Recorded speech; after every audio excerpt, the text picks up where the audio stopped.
For the crowd that you see as we do both live stream on video and on the radio all throughout the great state of Wisconsin on the network here at Angry Brothers Pub in Racine, Wisconsin. Evo producing the program back in Madison. We got Grant Bilse coming up tonight from WISCO Sports Show. We've got Dave Schroeder going to join us from WBAY TV in Green Bay. We've got Kevin Holden from CBS 58 Milwaukee going to be here.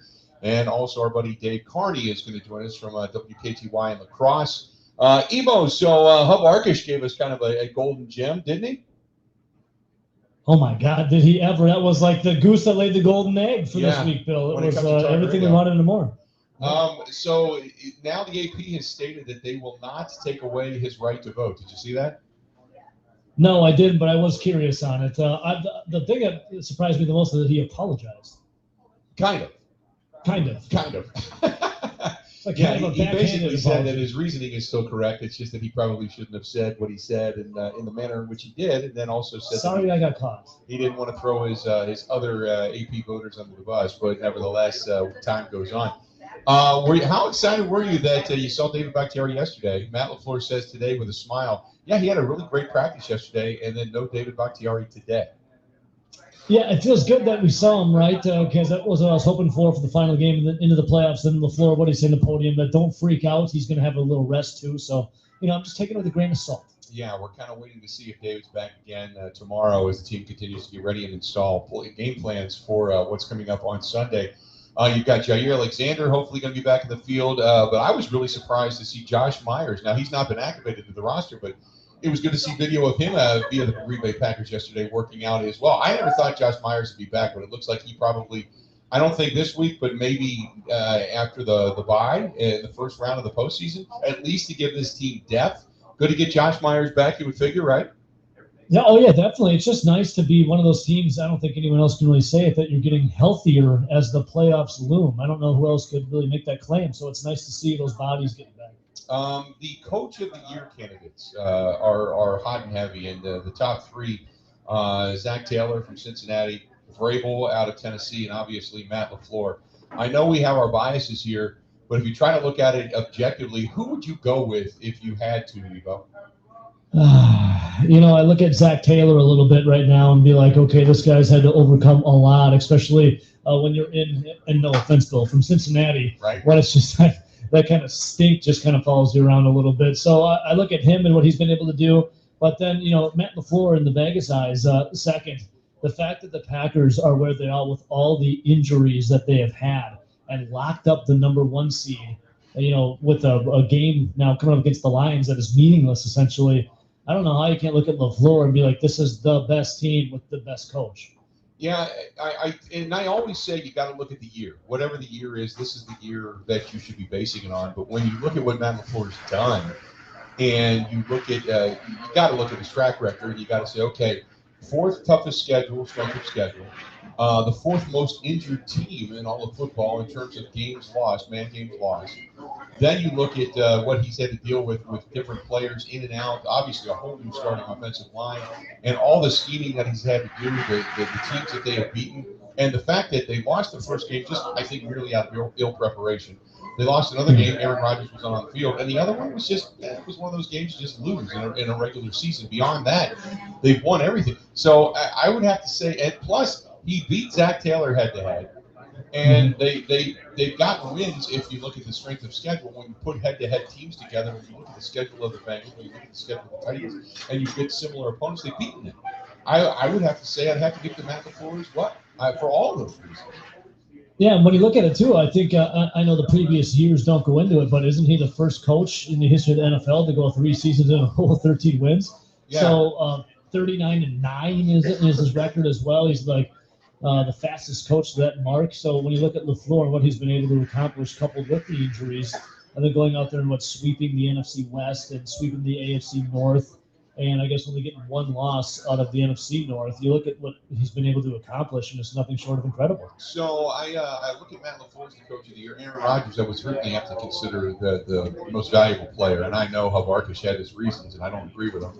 But when you look at Brady has had a tremendous season. There's no doubt about it, leading in yards and leading in touchdowns. But touchdowns to interception ratio less than what Rodgers is, less than quarterback rating than what Rodgers is. Rodgers one of the better completion percentages in all of football as well, and the fact that they're the top dog not only in the NFC but in the NFL when it comes to record.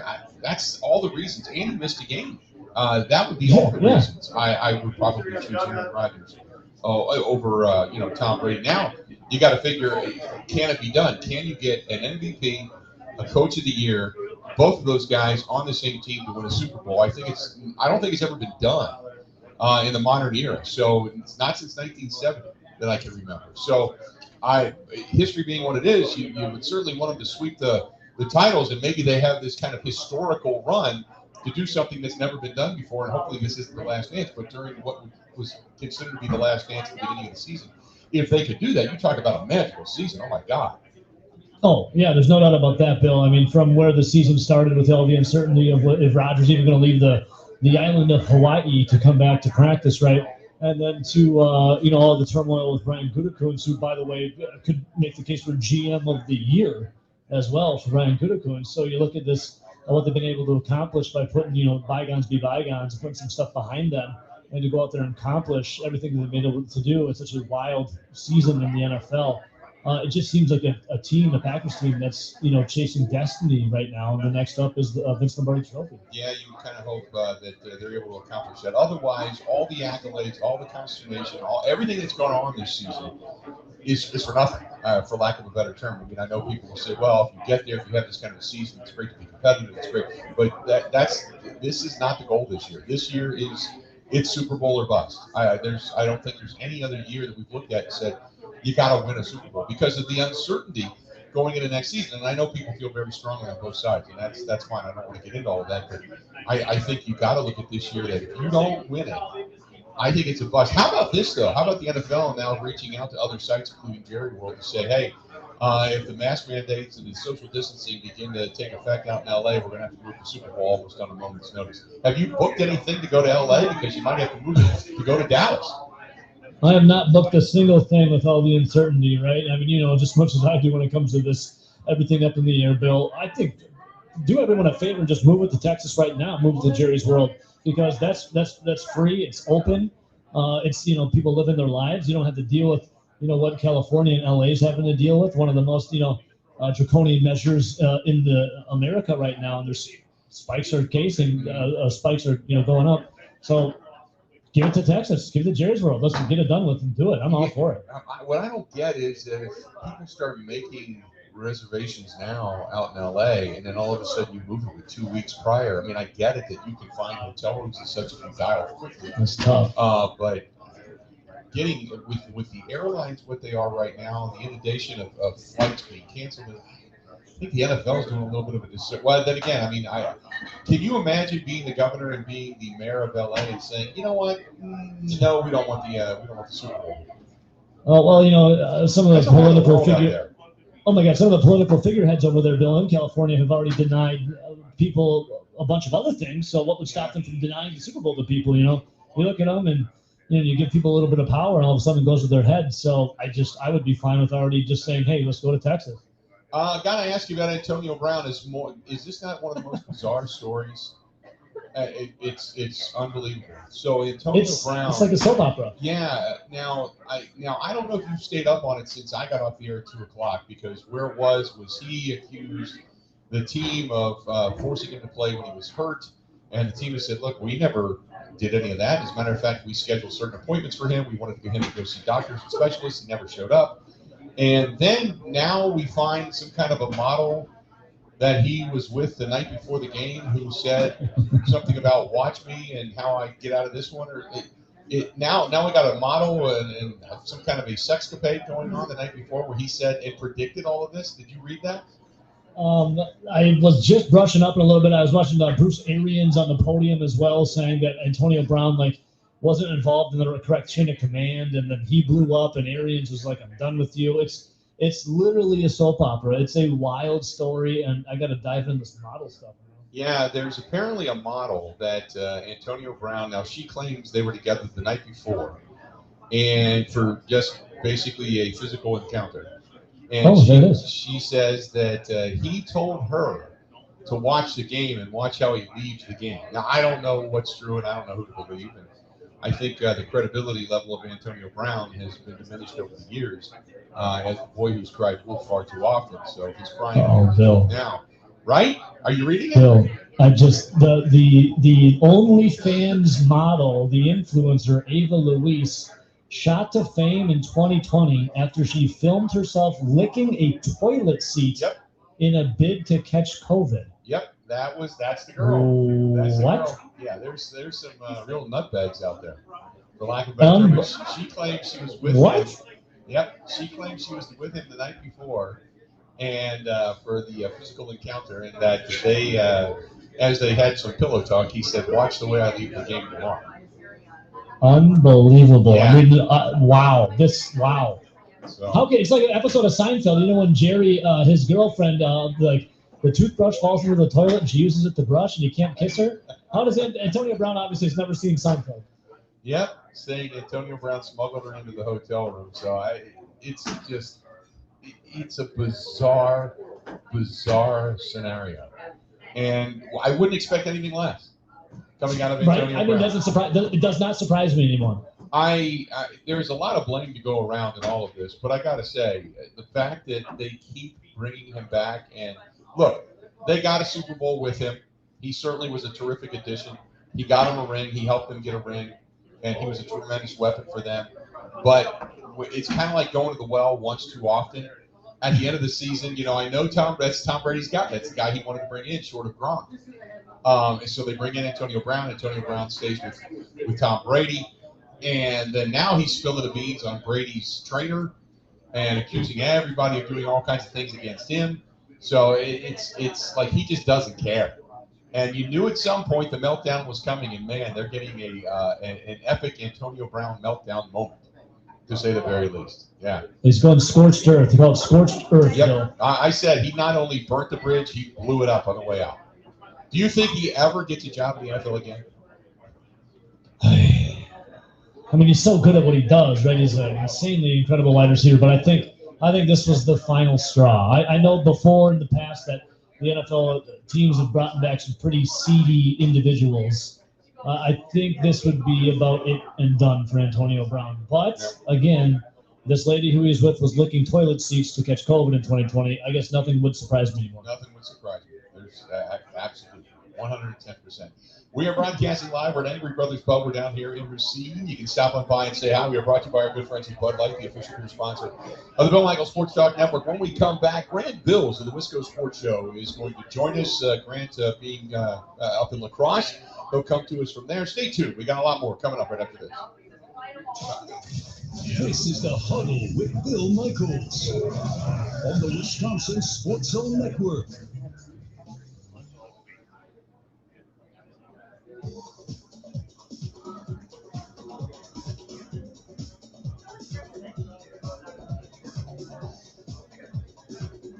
Bill Michaels will resume in 3 minutes.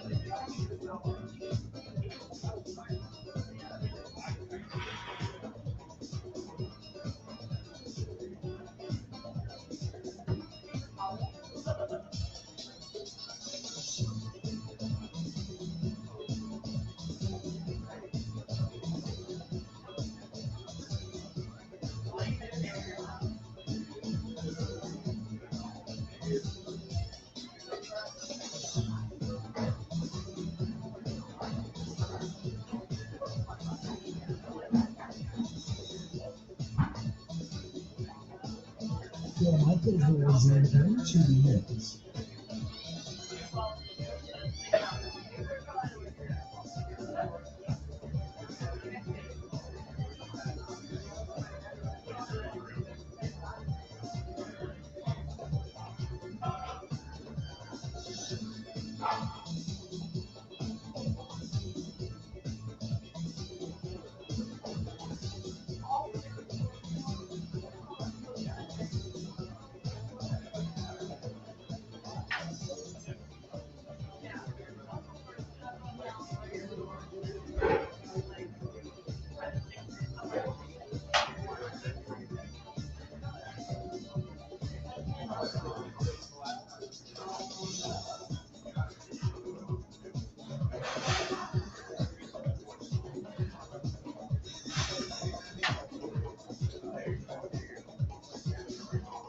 Michaels rules in 1 minute.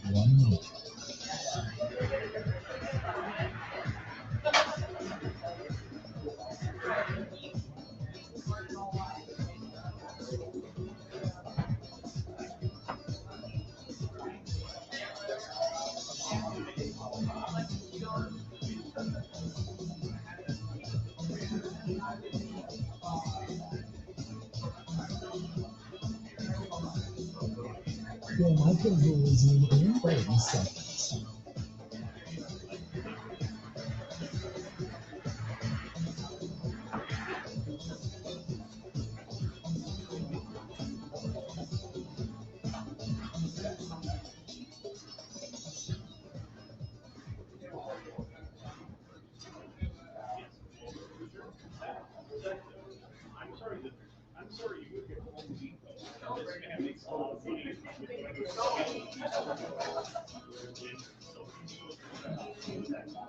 I don't think you can be the biggest jerk in the league and punish your team and your organization, your fan base the way he did and be the most valuable player. They're going to get the number 1 seed anyway, but what if the difference had come down to the Chiefs game, where he lied about being vaccinated and, ended up not playing and they got beat. He ruined the entire offseason for that football team. They were left in jeopardy. They had no idea what they were doing.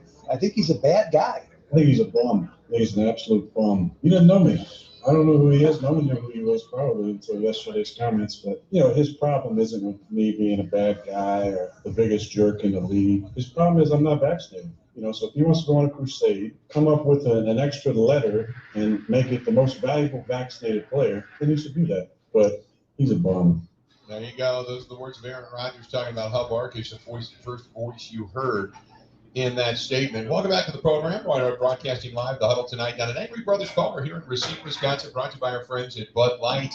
We now go out to Lacrosse. Grant Bilse, the WISCO Sports Show, now joining us. And Grant, when all of this came up and you heard Hub Arkish explain why he wasn't going to vote for Aaron Rodgers, give me your thoughts on all of this. Well, my thought was probably the same as Evo's thought, and probably the same as yours, because the news broke, and I saw the quote from the store right at the end of my show on Monday or Tuesday. I just smiled. I'm like, oh, this is great. We can talk about this for the rest of the week. Right. This will get through the week. Because it's an amazing topic. And why it's so great, Bill, is you have Hub Arkish, who's not technically wrong, and then you have Rodgers, who's also not technically wrong, and they're going to go at it, and people are going to pick sides. And you know what, Bill, in a week or two, nothing will have become of this because Rodgers is still the odds-on favorite. He's still going to win, and this isn't going to matter. But it's really fun to talk about in the meantime. So we're the big winners, the radio hosts, for being able to have a fun topic for a couple of days. Here's something for you to think about, and I wanted to ask you this. The NFL.com did a piece called The NFL's Top 10 Most Clutch Players This Season. And number 1 is Cooper Kupp, and you can say, okay, I can kind of understand that. Number 2, Tom Brady. And then Joe Burrow, and you go down the list, and there's Rasul Douglas at number 6. No Aaron Rodgers, though, on that list. Is that kind of a head-scratcher? Well, I mean, I would have to look at what numbers. I saw you tweeted this, so I should go and read it and see, what their criteria was. If it's just a writer making a list, it's not making stats, sure, because Aaron Rodgers, other than the San Francisco game, really hasn't had to be clutch this year. It's not really how Matt LaFleur and Rodgers work, right? Their formula has been play good for 4 quarters. You're going to have hot stretches. You'll have cold stretches. But our team is good and our quarterback is good, and we don't turn the ball over. So when the 4th quarter rolls around, we're going to have a lead. And that's been the case in just about every game this year. They relinquished it against San Fran, but Rodgers swiped it back. And other than that, I mean, they play with the lead, so Rodgers hasn't had to be clutch really this year. Rasul Douglas has won games with interceptions. He won the Cardinals game, he won the Browns game. Rodgers has been clutch, and I certainly like my chances if he has the ball and my team needs to score in the 2 minutes. But this season, it hasn't really been in the cards. The Packers haven't needed Rodgers to be clutch, so I guess I get that rating. Sure. The one thing I could look at the game in Cincinnati where Cincinnati missed as many field goal attempts as the Packers did, and Rodgers kept bringing them back and bringing them back and bringing them back and putting them in field goal range. Same thing out in San Francisco, because that's what it is. It's basically when the lights shine brightest, who shined brightest. And I just thought it was rather interesting that after all of the consternation over Aaron Rodgers over the last 24 hours, that this comes out today and Rodgers is not on it. I just thought it was a little I don't know if it was backhanded or if it was something that was meant to be, or if this was just somebody else's opinion. But I just thought it was interesting. I wanted to ask you, when it comes to the MVP criteria, and I understand when we talk about all the different points to it. I look at Rodgers in the sense of best record, fourth toughest strength of schedule, all the different players they've had to match up with, all the basically an entire different offensive line. Including himself, they've had different players that have gone down at different times all throughout the season. He lost Robert Tucker for the season. Elton Jenkins never got David Bakhtiari back. You can go through the whole list of guys that he's lost on and off, and yet they still have the best record in the NFL. That's what it comes down to, and the fact that he's got the best touchdown interception ratio and the best quarterback rating of all quarterbacks starting more than 14 games. I think he's by far hands down the favorite. But give me your thoughts on that.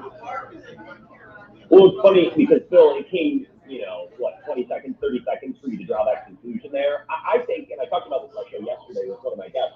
I think when you give writers this responsibility to vote on an award, they take it really seriously. And they're like, well, wait a minute, let's sit down and think about it and think about all the factors. When really this isn't that hard. Rodgers is the odds-on favorite at -400. Brady's next closest at +500, and Joe Burrow's +1,000. But this isn't hard. Rodgers is going to win, but these writers get an opportunity to vote on an award and put their stamp on history, and it has to become this big production. No, I think best player, best team in the NBA is a good rule of thumb. Best quarterback, best team, or best quarterback on the best, top 4 team. That's typically a pretty good way to go about it. He never turns the ball over. And really, excluding that New Orleans game and maybe the first half of the Lions game in week 2, Bill, he's been good all the way through. Right? Like Joe Burrow came on great late in the season, and Brady's pretty good throughout, but Rodgers has just been the guy all year. And to basically give away the first game of the season and still shore up that #1 seed with a week to go, I really think it's easy. I don't think it's that complicated. Now, if Arkish or other voters want to look at other factors and they think it's close between Brady because there are numbers that make it close. Steve Palazzolo, who I know you had on your show from PFF, he put out an article yesterday outlining the Brady case. It's a good one. I don't want to hear Cup and I don't want to hear Jonathan Taylor, but Brady's fine. And if you want to do the personality thing too, sure, it's your vote. If that's the way that Hub wants to go, that's his right. But I don't think it's that hard. I'm with you, it's Rodgers. What bothers you most heading into the postseason? The inability in the first quarter to score, the defense liability down the stretch, or special teams? That's a good question. I don't. The thing about defense, Bill, is in the NFL, defense is going to be up and down. That's the way the sport is designed, right? Defense can do all the right things and still give up points. I think that loss against the Vikings, where they gave up 34 points at USF, I thought the defense did all the right things. They pressured Kirk over 40% of the time. They had shots and interceptions. It just didn't work out. And the Vikings scored anyway. I think you're going to get what you get from the defense. As long as they don't give up, 10 yards area in the running game, the defense is the defense. The offense needs to be able to pick up the slack when the defense drops off. So starting slow was a problem for them in NFC title games in 16 and 19. They started slow last year against Tampa, but they also need to be, able to finish, Bill. And that's something they couldn't do in Seattle. It's not about, Bill, it's not about being aggressive and going for a kill shot and keeping your foot on the gas. It's just about executing, right? You can kick field goal. If you're up 24 points, you can kick a field goal as long as you put a drive together. You just can't go 3 and out. So I'm probably seeing it on the offense because that's their best portion of their team, and those are their best players, and those best players need to make plays to make up for the defense when they have a bad quarter or to make up for the special teams. So I'm focused on the offense, absolutely. I think the special teams, hopefully, knock on wood, they've got things figured out enough where we don't have to worry about too much anymore. I hope. Talking with Grant Bilse at the WISCO Sports Show, Al Lacrosse. You can follow him on Twitter at WISCO Grant. So I wanted to ask you as well, the game coming up against the Lions this weekend. Rodgers, Devontae, all the starters want to play. It appears Matt LaFleur is going to play everybody, but who do you have? I mean, Rodgers is obvious, but do you have any other guys on a short leash? Get Adams' record. I'm probably less worried about Devontae Adams than anyone else in the NFL. That man is all business. He's a robot. So get Devontae Adams the yardage record, run him some routes, and get him off the field. I actually liked Adams' quote about, if you're scared, go to church. It's funny, as soon as the Packers lock up the #1 seed, it's like, you can't play and they could get hurt. Well, they could get hurt at any point during the season. It's amazing the switch that we flip when we get to the last week of the season. Get guys in there, get them snaps, and I think these guys guys that talk with Matt LaFleur, they'll come out and say, you know what, I'm probably a good coach, or coach, I'd like to play one more play for this reason. I think that's something they'll communicate on the sideline, and Rodgers will be able to do that. But I'm probably worried about Adams' belief. Get him his record and get him off the field so he doesn't tweak an ankle or something. But other than that, no, I don't think I'm too worried about anyone in particular. Who do they need back in the worst way? Would it be just Jair Alexander? Do you think David Bakhtiari or Billy Turner, since Billy Turner's had reps and snaps, or Josh Myers, their center, so they can re-jostle the offensive line, or maybe even a guy like Zedarius, who would be a completely complementary piece at this point? Well, I think it's a great question, Bill. Like, you could do a show on this. If you're getting David Bakhtiari back 100%, I think it's David Bakhtiari. The problem is, and it's something that Mike Clemens brought up right at the end of my show about Josh Myers or Billy Turner. If they're a rotational piece and they're not 100%, you need to limit them. Well, I actually don't like that, because offensive line is units you want to keep stable all the time.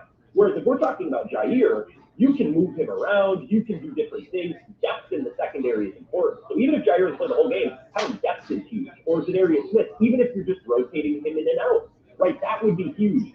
I don't know that I want to rotate David Bakhtiari in and out, or Josh Myers. You know, once you get that offensive line set up, you want to keep it that way.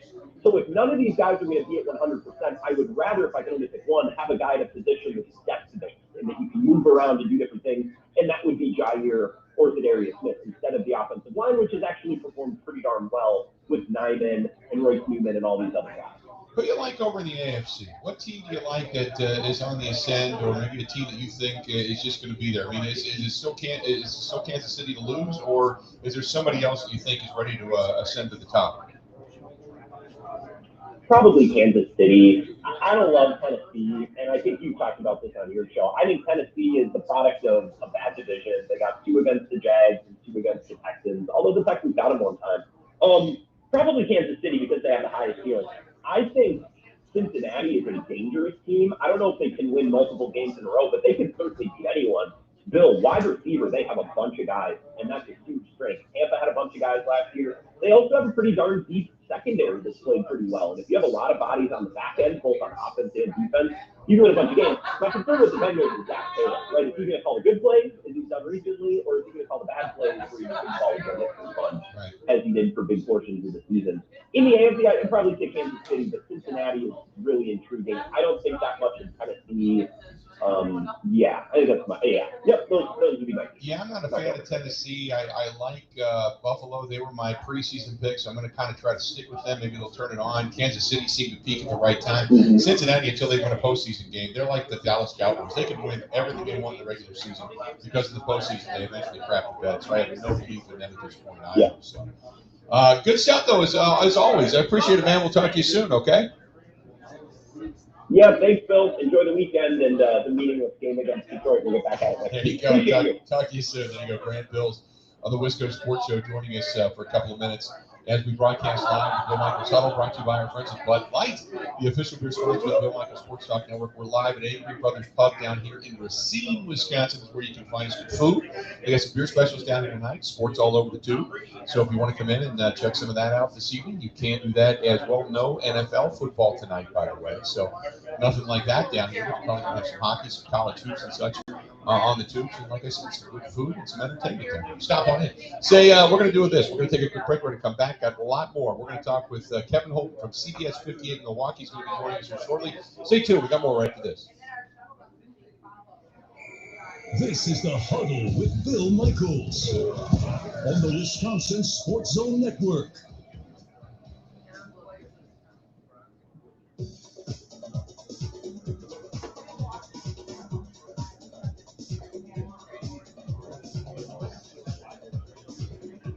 Bill Michaels will resume in 5 minutes.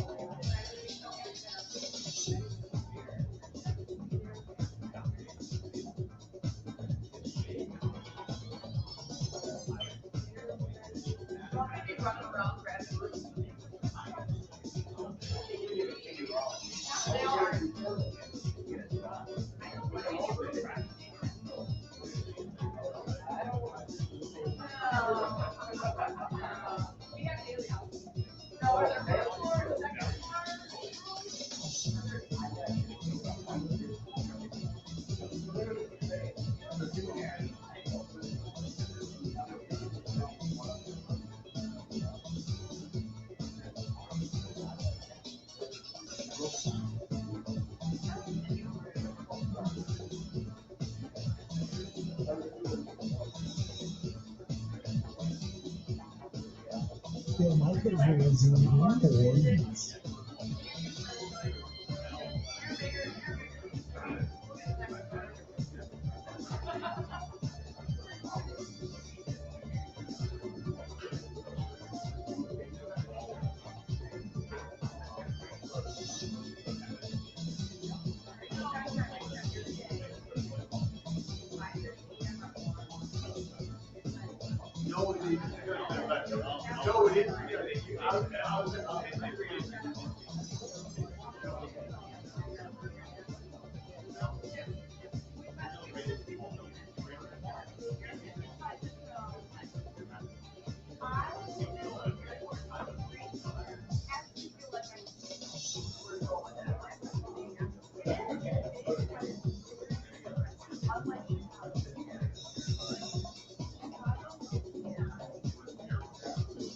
Bill Michaels was in 3 minutes.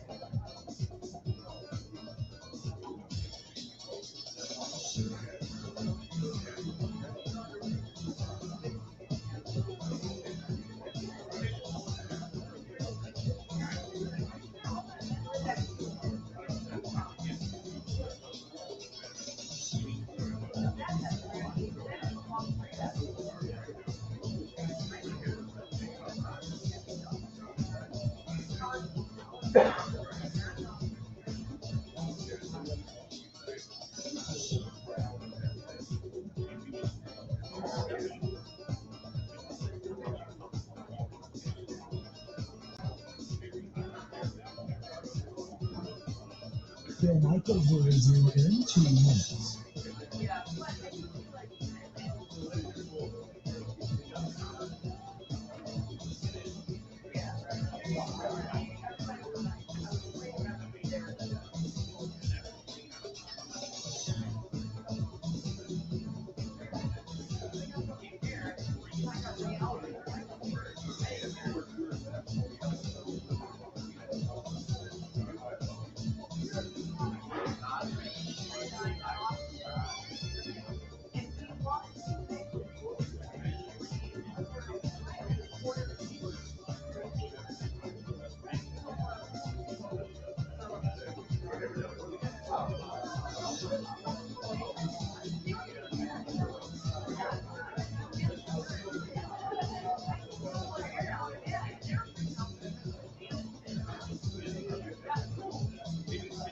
Bill Michaels was in 1 minute.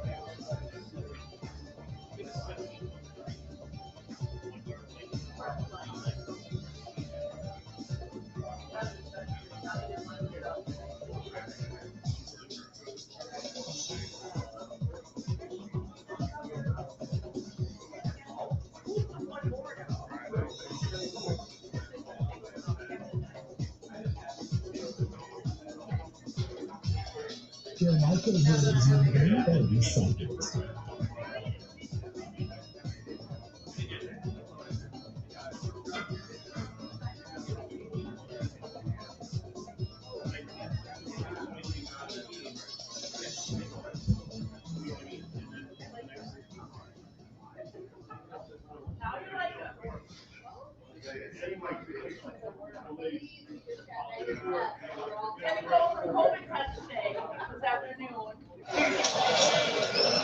Second and 5. Rodgers comes up to the other side towards the side. There he goes. Touchdown, Rodgers. The focus, the energy, the effort that they displayed tonight. Certainly it feels good being the number 1 seed, but we also know that it does not guarantee anything in the future, and we're going to continue to take it one day at a time, one game at a time. But hopefully this is something to build off of. I thought it was our most complete game in all 3 phases, and that's what we need moving forward. See what the Packers have after they get past Detroit. They finalize the season this weekend over in the Motor City. Welcome back. We are broadcasting live in Racine at Angry Brothers Pub. That's where you can find it. Being brought to you by our friends at Bud Light, the official beer sponsor of the Bill Michaels Sports Talk Network. Going into Milwaukee now, our good buddy Kevin Holden from CBS 58 is on the line. And Kevin, Happy New Year. How you been, man? Happy New Year, 2022. We agreed off the phone. The producer and I agreed that 2022 is going to be more fun and very hopefully less fire. So if we can work on the fun part, let's take care of the rest. Yeah, right. Hopefully the virus has gone through the team, the Green Bay Packers. No new COVID cases as of today, which is good news. And once everybody gets it, I guess, then at least you can kind of wrap your arms around it, keep everybody relatively safe, and move on. So, Kevin, with all the guys that have been out, all the guys that are coming back, all the guys that are trying to get back from the practice field and being activated off the IR, and give me your thoughts as this team heads into the postseason. Not just this game against Detroit, but heads into the postseason. Yeah, it's an interesting year from a whole lot of different standpoints. For one, if you're just talking football, if you're just talking accomplishments on the field and what Matt LaFleur and Aaron Rodgers and this team, this defense have all done this year, it's the best team in the NFC. And in a lot of times when we have that discussion, because we've had it several times through the years, are the Packers the best in the NFC this year? And I like to play devil's advocate in that situation. I like to say, well, look, you've got this much experience on this other team, or this much momentum going into the playoffs on this other team, or whatever. Packers are the class of the league. There are two outcomes here. They either win the NFC or something went wrong along the way, and plenty of things still can go wrong. Injuries are an issue, and as you know, you can trip up 100 ways in the playoffs. But they look like the class of the conference to me. COVID cases now are another factor involved, and I think that's one reason why having the 1 seed is so important, because not only do you get a bye to rest up, you get a bye so that you don't get a week where some star player gets a COVID case 2 days before the game, because it can happen and it can devastate a team.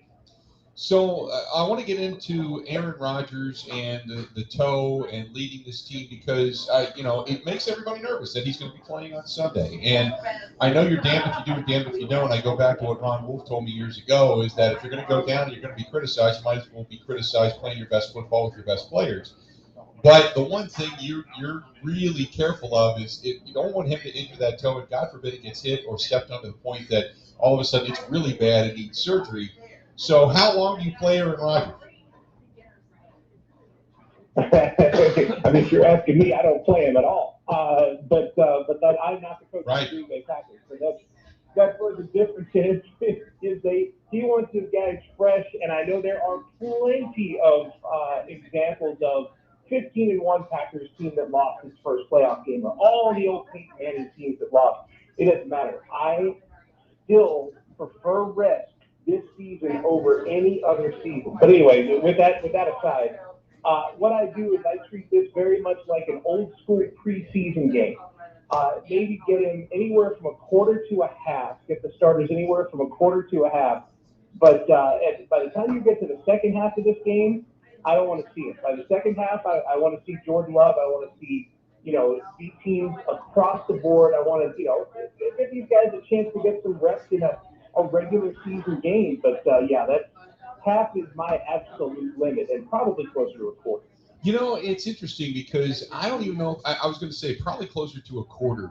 I know it's probably not the popular decision, but just in case, I really want to see Jordan Love get some meaningful reps in a meaningful game and to see what he can do, because he's been taking the starters reps because Rodgers hasn't been practicing anyway. So all of that experience behind closed doors, I want to see what he's learned. I want to see what he's doing, because prior to that game against Kansas City, when Aaron Rodgers couldn't participate because he ended up having COVID and had to sit out, he was not getting starters reps. As a matter of fact, he was running the scout team. Since then, Aaron Rodgers has not practiced a full week, which means he's been getting the majority of the starters reps. So I want to see what Jordan Love can do with all of this experience behind closed doors. That's what I'm kind of anxious about on Sunday. Yeah, no, you hit it on the head there, Bill. And the other half of it is the season has gone very, very well on the field for Aaron Rodgers. We've gotten a little bit more of a peek into his mindset on different issues of all kinds, not just football. But the thing we don't know is, remember how dramatic the offseason was and how it was like, my goodness, this could be his last season in Green Bay. You still have to prepare, in my mind, for that eventuality. If you're the Packers, if you're Miller, if you're the front office, if you're anybody, you need Jordan Love to have as much experience as he can have just on the in case that this thing goes south. I don't think it will. My gut tells me Aaron Rodgers plays here next year. But in case he doesn't, Jordan Love having those reps in a Detroit game could be a huge, huge difference in something that you can spend all off season building on it if you need to. I know it's only his second game as an NFL player, but what are your expectations out of Jordan Love?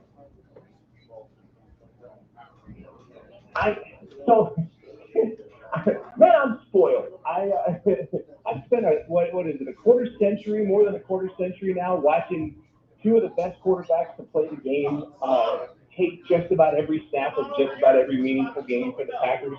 So if I go out and I say Jordan Love needs to throw for 300 yards and a couple of touchdowns and no picks, that's unreasonable. It's just not.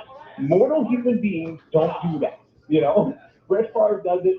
Aaron Rodgers does it. Mortal human beings don't do that off the top. So I think what I'd like to see out of Jordan Love is mostly mistake-free football, but I would like to see him push the button a couple of times. I'd like to see him, let's get some deep balls in there. Let's see, how he can work with guys that can lift the lid a little off the defense. Have some fun with it a little bit. I don't want his confidence to be shot, but by the same token, I'd like to see him throw the thing deep a couple of times, and if he comes away with an interception out of one of those, I think it's part of the learning. The Packers have been notoriously slow starters. First quarter has been a problem for them.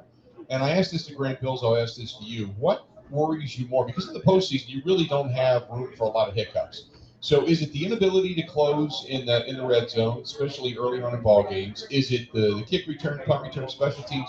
Or is it the ability for the defense to get off the field on third down late in ball games? Yeah, the defense late in games actually worries me more than the special teams does.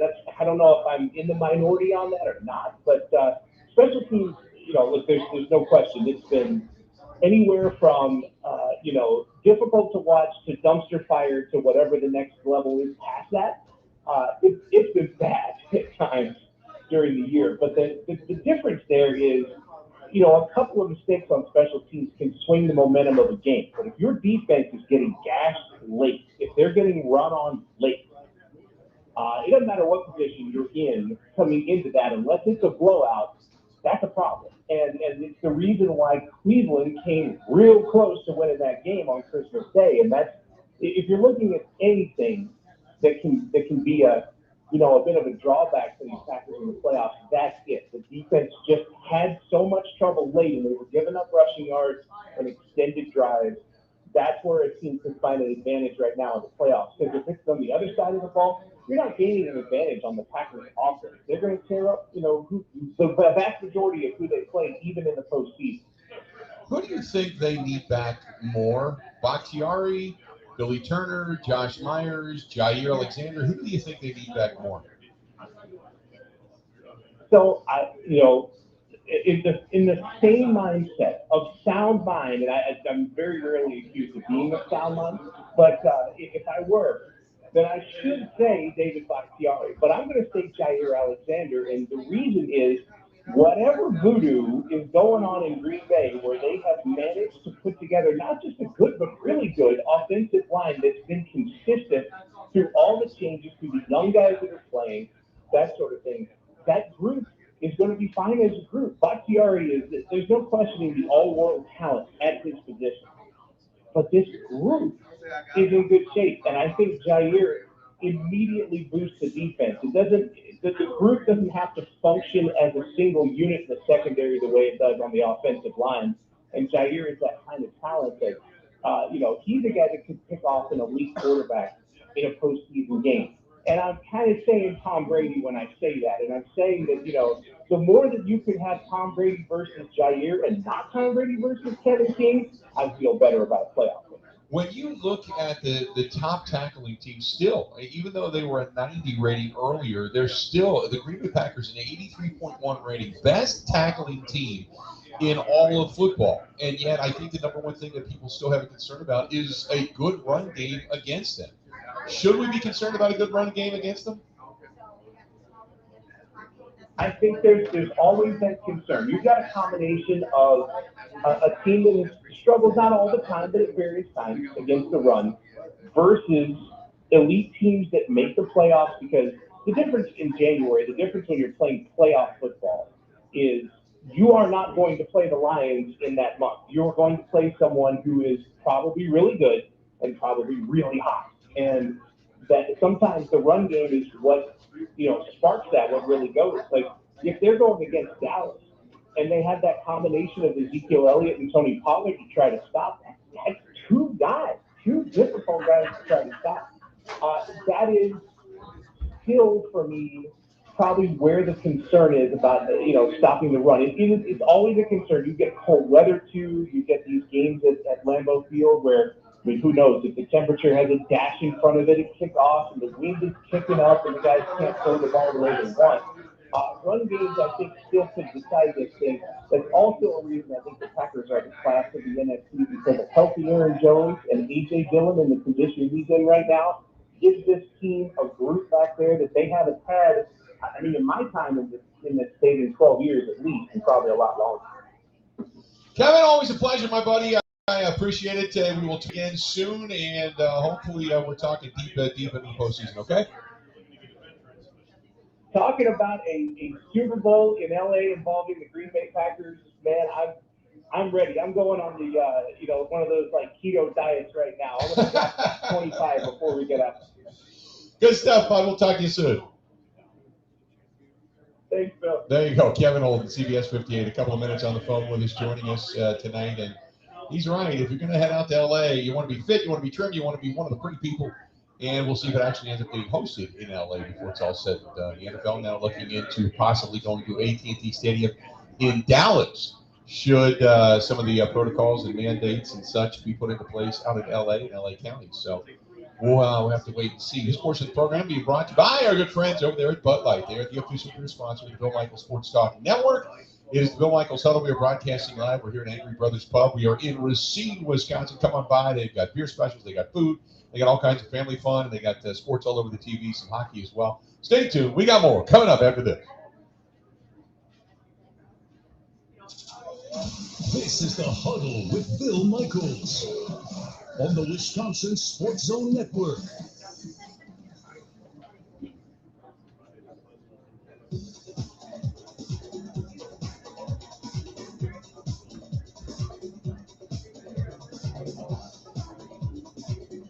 Bill Michaels will resume in 3 minutes.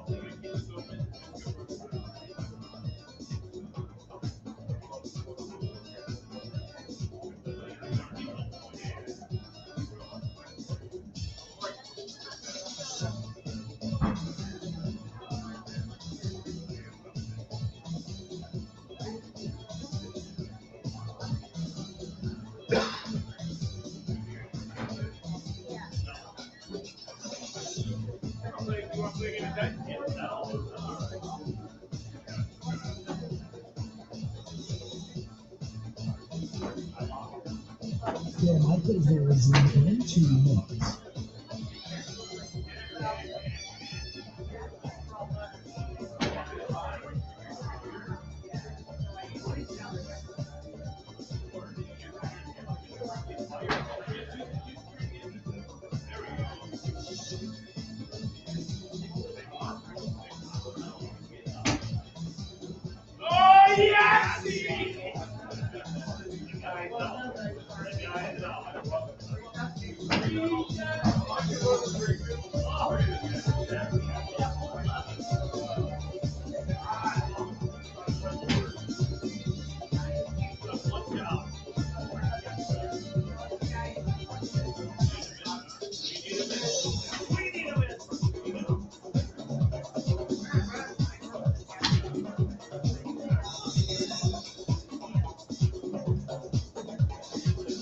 Bill Michaels will resume in 1 minute.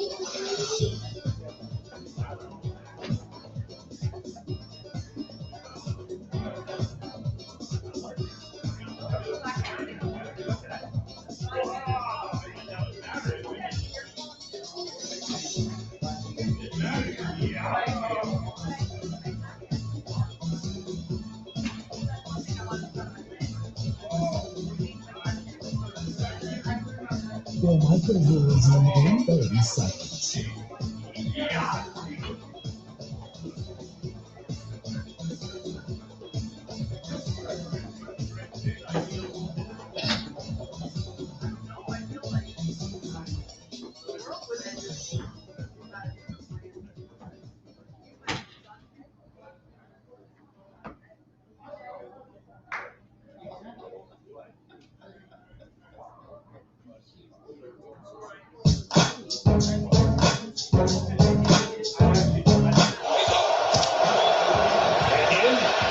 Manning from the 25. In trouble. Rashawn Gary's got him.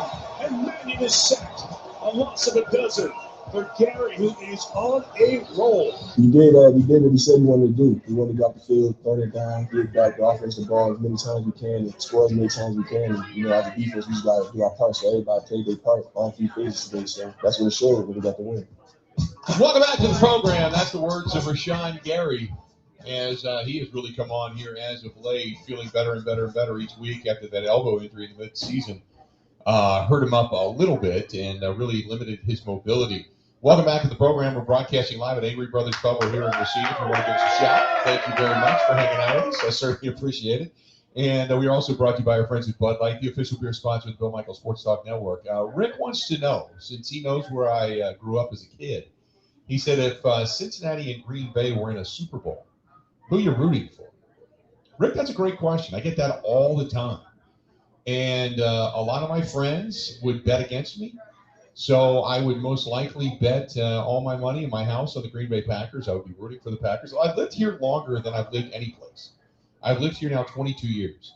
So I grew up in the outskirts of Cincinnati, a little bit in Indiana, then moved to Columbus, Ohio, then to Rushville, Indiana, then back to Cincinnati, and then moved here where I've been for the last 22 years. So I've been kind of on a wild ride. But when I left, and this is one of the reasons why, Rick, when I left there in 1999 and I took over on the Packers radio network and I moved to Milwaukee and started up at WTMJ, the one thing, my parting shot when I left Cincinnati was a couple of things. But one of the things that is proven to be true over time is that as long as Mike Brown and that family owns that team, as cheap as they are, they will never win a Super Bowl.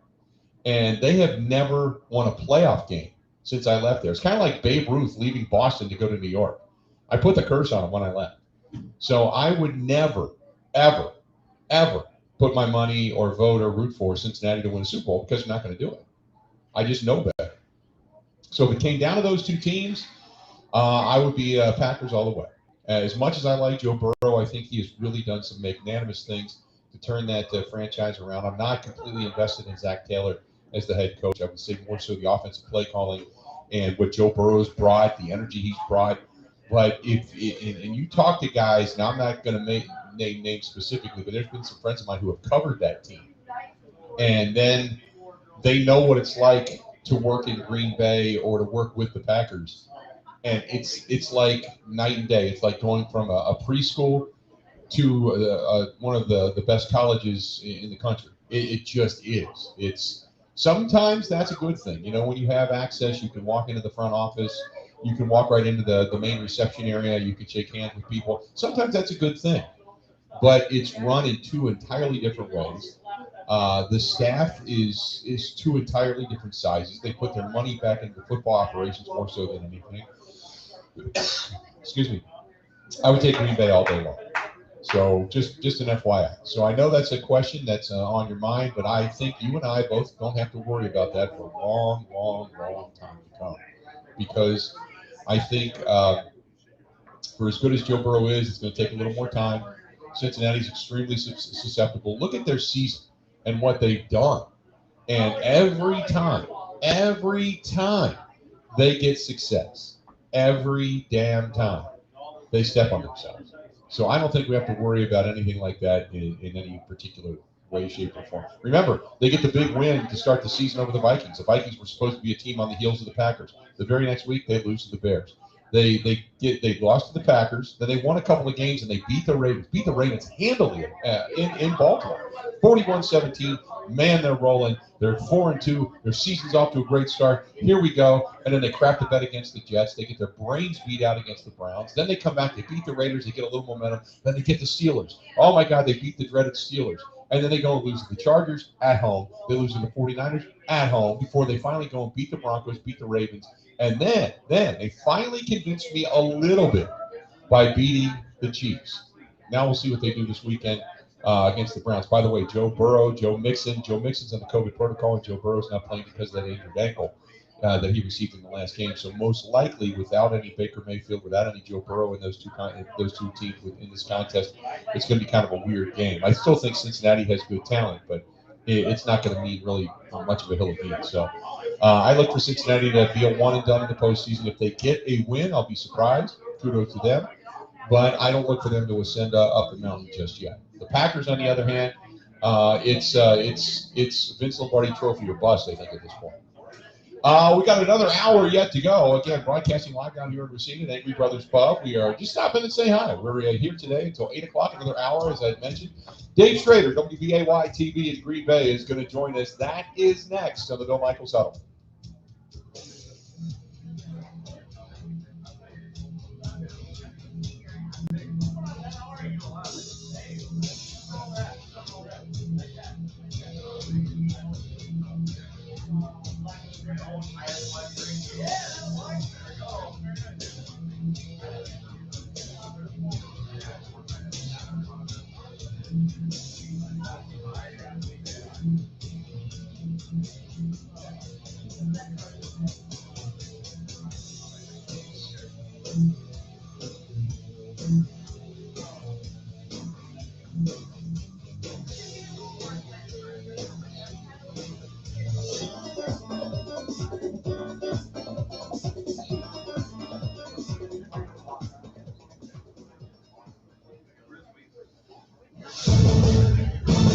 This is a Wisconsin Sports Zone update. Well, for the first time in months, Aaron Rodgers practiced on a Thursday today. The Packers quarterback's been battling a fractured pinky toe for the last 7 games. Has practiced on Friday just a few times, but this was the first Thursday practice. Rodgers and the rest of the Packers starters expected to play Sunday in Detroit, despite the game not having any impact on their playoff fortunes. Rodgers was asked if he felt like winning the regular season finale somehow makes you better prepared for the playoffs. I mean, the most important thing is healthy and hot. You know, you got to be the healthiest team, and the hottest team usually makes the deepest run. So, you know, hopefully we can get out of this next game healthy and get some guys back and keep the hotness going. Left tackle David Bakhtiari did not practice today, but that was the plan all along, according to Coach Matt LaFleur. He says the All-Pro had a great day of work yesterday. They have him doing conditioning work today, and then he'll practice tomorrow. They said they'll make a decision on his status for Sunday's game either tomorrow or Saturday. Again, it's going to be the Packers and Lions at Ford Field on Sunday afternoon.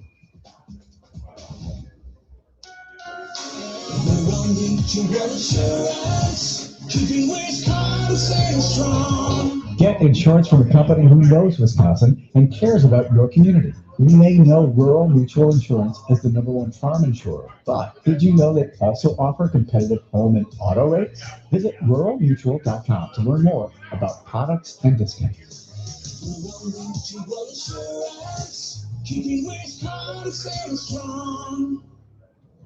Well, number 23, Wisconsin, back in action tonight as they welcome Iowa to the Kohl Center. Hawkeyes have won 4 straight over the Badgers and boast one of the top scorers in the country, Keegan Murray. Wisconsin coming off an upset of number 3 Purdue when Johnny Davis went for 37 points. Tip is set for 8. And the Bucs headed to Brooklyn today, where they'll face the Knicks tomorrow. With this Wisconsin Sports Zone Network update, I'm Zach Heil.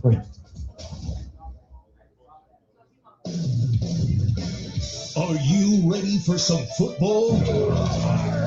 He talks green and gold. This is the Huddle with Bill Michaels. Welcome back. Hour number 2 of the Bill Michaels Huddle. We are brought to you by our friends at Bud Light, the official beer sponsor of the Bill Michaels Sports Talk Network. Glad to have you on all through the stations throughout the state of Wisconsin. So glad to be here. And broadcasting live down here in Racine, Angry Brothers Pub. If you want to come by, they know when to clap. I feel like I'm training, like I have to throw fish or food or beers or something out every time I say that. So let's do this. Let's go north to WBAY TV in Green Bay. Our buddy Dave Schroeder joining us now on the hotline. Dave, how you been, pal? Oh, I've been well. So I got to ask you, at any point in time this evening, and I'm only throwing this out just for people in this area that may know, but on 670 The Score in Chicago, Hub Arkish is hosting tonight. Are you going to be listening at all? No, not live, but if he says something noteworthy, I'm sure we will all be listening to it later. So what do you make of all of this? I mean, to me, I'm glad, one, it comes when the Packers have somewhat of a meaningless game on the docket. And I look at it as, voters may change their minds. Voters may go in favor of Aaron Rodgers. They may vote with their friend Hub Arkish, or Aaron Rodgers may throw all of this on his shoulder as a big chip and says, okay, I'm on the scorched earth tour again. I'm going to burn it all down, and just give him a little more motivation. I think that Aaron Rodgers, based on his comments in the past, knows that this was a possibility that voters would hold his off-field actions against. If I were Hub Arkish, I don't know that I would have gone public and say it out loud. And then if I'm Aaron Rodgers, I for sure know that I would have not done what he did on Wednesday. I think Aaron threw gasoline on the fire by calling Hub a bum, saying he's a complete bum, saying I don't think anyone had heard of Hub Arkish until he made those comments yesterday. Well, there are only 50 MVP voters. And let's be real, a lot of them are probably friends with other voters. If someone called my friend a bum, I don't know that I'd be taking the other guy's side. So I think Aaron Rodgers may have lost a few more votes based on his reaction, right or wrong. The name calling, ratcheting it up, only drew more attention to the topic, and perhaps even voters who hadn't considered off-field things will now consider off-field things. I think throwing gasoline on the fire was a bad idea if you want to win that award. Excuse me. Yeah, boy, it's a great take. I never really thought of it that way. I understand that the vote. Look, writers are a fickle bunch, and they stick together. And we know that. We've kind of been, the print media versus electronic media for a long time. It always just seemed to be a battle until recent. But I don't know if people are going to give more credence to when you actually think about the philosophy as to who has the MVP or who should win the MVP, if they're going to give more credence to Hub and his argument, or if they're just going to say, hey, believe in Rodgers by saying don't predetermine and at least look at what I did on the field. If you look at what he did on the field, do you believe that Aaron Rodgers is the MVP? Yes, absolutely. I thought a month ago, it was, even just a few weeks ago, it was a real tight race between Jonathan Taylor and Aaron Rodgers. But Jonathan Taylor's Colts will not win their division. They just lost to a Raiders team they need to win to get in the final game. Now, if Taylor gets like 260 yards or whatever and hits 2,000 on the year, perhaps Taylor wins again. I think Tom Brady is the biggest beneficiary of all this talk this week. But Aaron Rodgers' play is the best play by any player, meaning the most to a team that's going to be in the hunt for the Super Bowl of anyone in the league. So when it was a closer debate, I thought his off-field stuff might cause an issue. But Aaron Rodgers has blown the competition out of the water. But I think it's once again a conversation after the comments this week. I think Aaron, if he had to do it over, might have taken the tact of saying, I want you to respect my opinions on issues, and I will respect others' opinions. We don't have to agree. We can agree to disagree. And I think if he had said that, I don't think we'd have the story that we have today. You're I think that would be good for Aaron. You're probably right. Good stuff from Dave Schroeder, WBAY TV in Green Bay.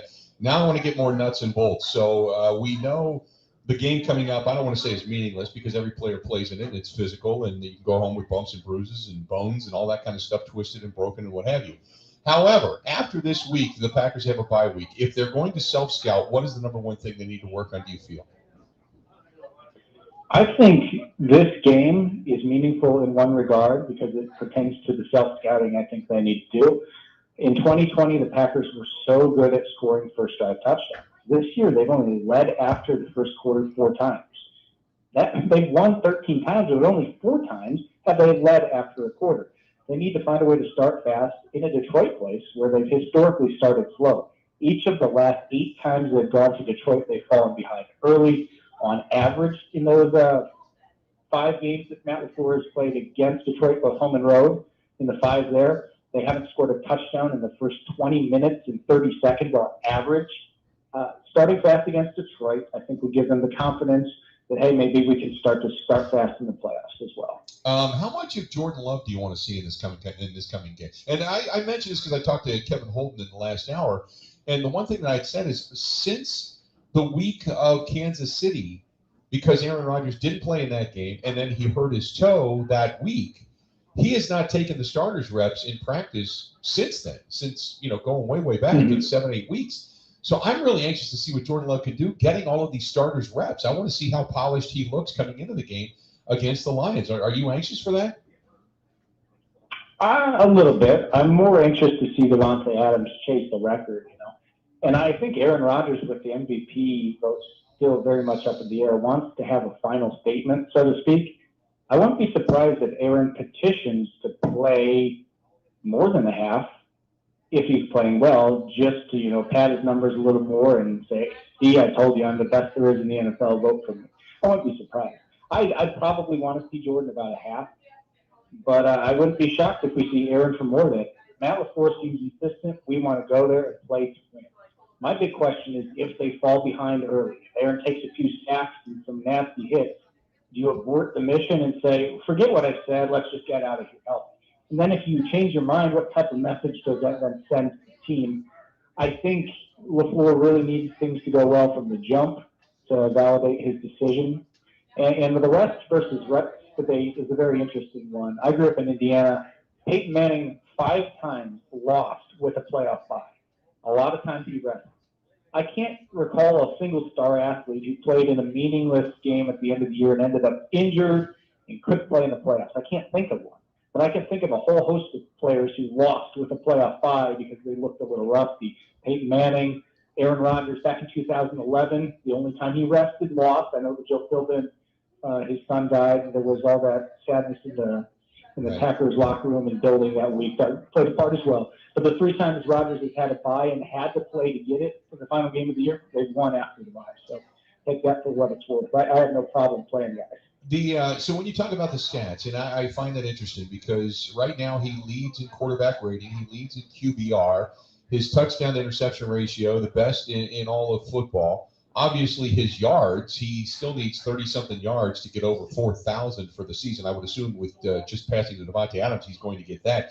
What do you think the goal would be? Is it 150 yards, 2 touchdowns, a quarterback rating of 120 plus, and just getting the hell out of there? Or is there some magic number, do you think, that they look at and go, okay, that's what we wanted to get him to. He's there. Let's get him the hell out.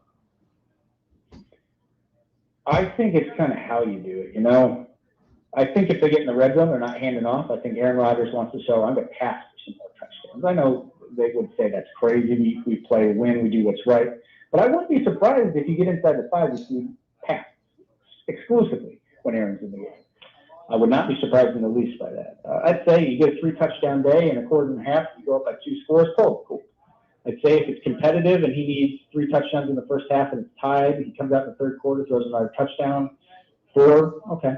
And then pull him, I think I'd be shocked if Aaron plays the full game. I think I would be equally shocked if he just plays the series, Do they blow out Detroit? No, I don't think so. That's a very prideful bunch, those Lions. Right. And they have, as I mentioned from the outset, they played really well against the Packers in the Matt LaFleur era. They played really well against the Packers in Detroit. Today I asked Preston Smith, what is it about that place, Detroit? Obviously the Packers are better than the Lions for years and years and years. He said it's kind of gloomy and dark in there. It just doesn't have the right energy, and I don't disagree. Maybe the field lighting's all right, but the stands are so dark. There's no lighting on the crowd. It's a weird atmosphere at Ford Field. The one time that it was rocking from the start was that run the table year when the two were fighting for the NFC North title. Every other time I've been there, it's just been a little weird, a little strange. Yeah, I agree. There's some places that are like that. I was just talking about that the other day. Some of these places just don't give you an energy when you come out on the field as the opponent. And defensively speaking, and we've been talking a lot about Bakhtiari and practicing this week and the possibility of Josh Myers. How bad do you think this team does need Jair back on the field? Jair? I think that's an interesting one because you're not taking Rasul Douglas off the field. Eric Stokes has played well. Are you juggling around and putting one of those 2 in the slot to make room for Jair because he's your best corner? That's interesting. I would like to see Bakhtiari. I'd like to see Jair. I'd like to see Josh Myers play this week. The COVID list with Jair, I think, is throwing a wrench in the Packers' plans, perhaps. Bakhtiari still hasn't practiced fully, didn't practice today. Before said he looked good Wednesday. I don't think it's trending the right way for them to play Sunday, but that's been his stated goal. He wants to see these guys a little bit in the regular season before the playoffs, and I think that only makes sense. Aaron Rodgers has said David Bakhtiari at 60% better than anyone else in the league, basically. Yeah, that's true, but he's a rusty David Bakhtiari at 60%. The same as a fine-tuned Josh Nyman, who's Josh Nyman, but has been playing for weeks and weeks and weeks. And I would tend to favor the talent. If I were the Packers, I'd want to see it, with my own eyes before the playoffs. You bring up a good point, because we were talking about Bakhtiari, and he did not practice today. He practiced fully yesterday. So, and then when asked about it today, and I don't know if you were on the Zoom call, but Matt LaFleur's face it was almost like the cat that ate the canary type of grin when he talked about David Bakhtiari. He said, yeah, he's not going to be practicing today, but he had a really good practice yesterday. Was he just that pleased with Bakhtiari's performance, or do you think that was that, wink and a nod, don't worry about Dave, he's going to go? See, I don't get why you wouldn't have him practice today, because the whole thing is you want him to see him continue to practice and not have setbacks, continue trending in the right direction. As much as he says Wednesday was great, it is a little strange to me that he wasn't out there today. Because he's going to have plenty of reps after Sunday. Mm-hmm. If he can't practice 2 days in a row, the question to me is why. Right. And perhaps he doesn't need to. It's just kind of baffling, because we've been seeing him start practicing, stop practicing. And every time that happens, I perk up, and not in a positive way, thinking it's going to be good news. But we'll see. Who do you deem as the biggest threat in the NFC to the Packers once the playoffs get going? Tom Brady. I mean, forget the fact that he's lost a lot of receivers, injuries. He lost Antonio Brown to whatever weird situation happened there. Tom Brady knows how to win. He's clutch. For as much as his stats don't always measure up to Rodgers, that man knows how to win, especially in January. Tom Brady is the one I'd be scared of. He's the boogeyman.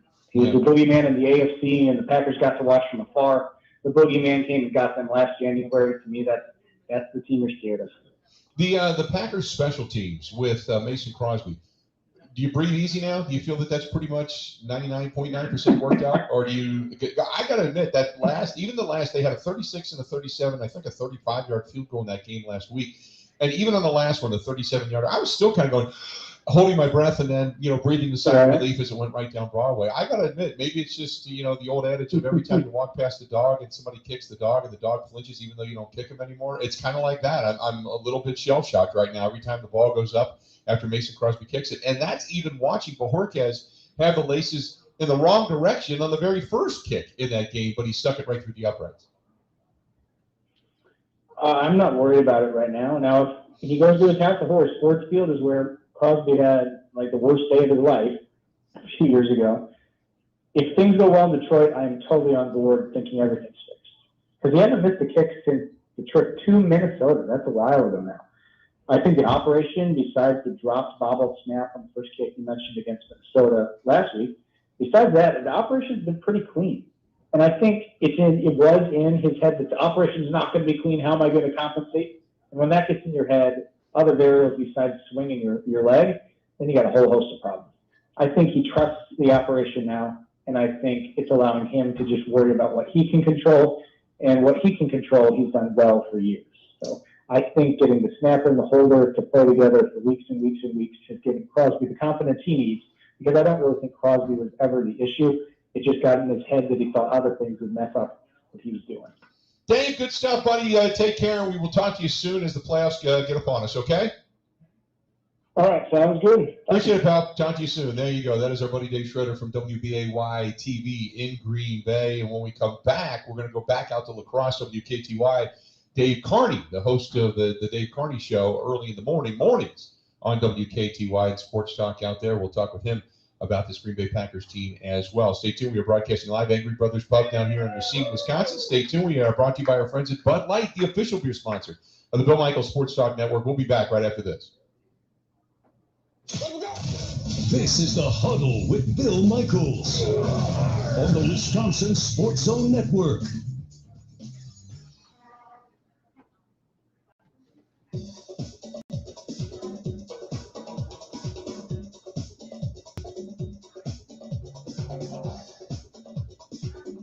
Bill Michaels will resume in 3 minutes.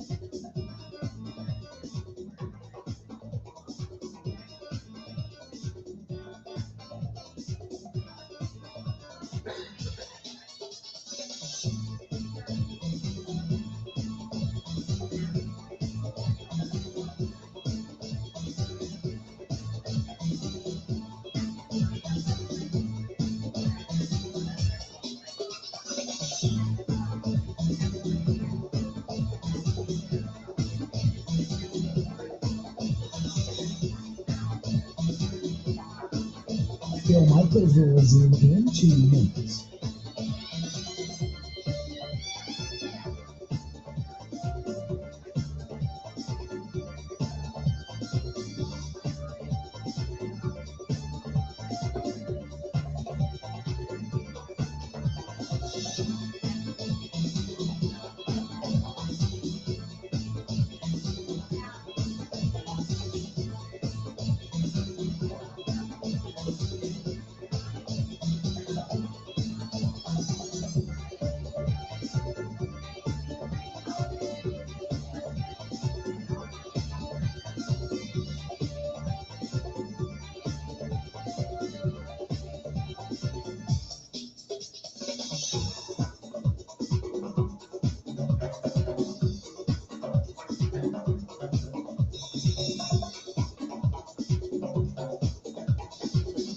Bill Michaels will resume in 1 minute.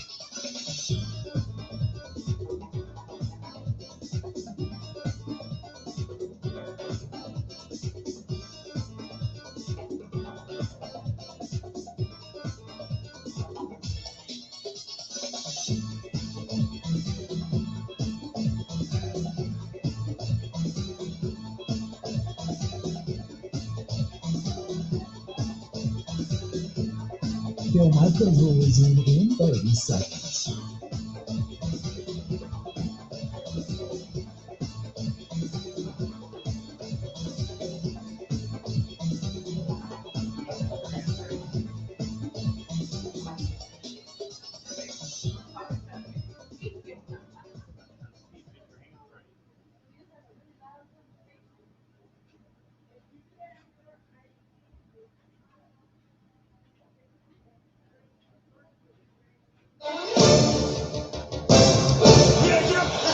Smith, the safety, heads back late, 2nd and 4.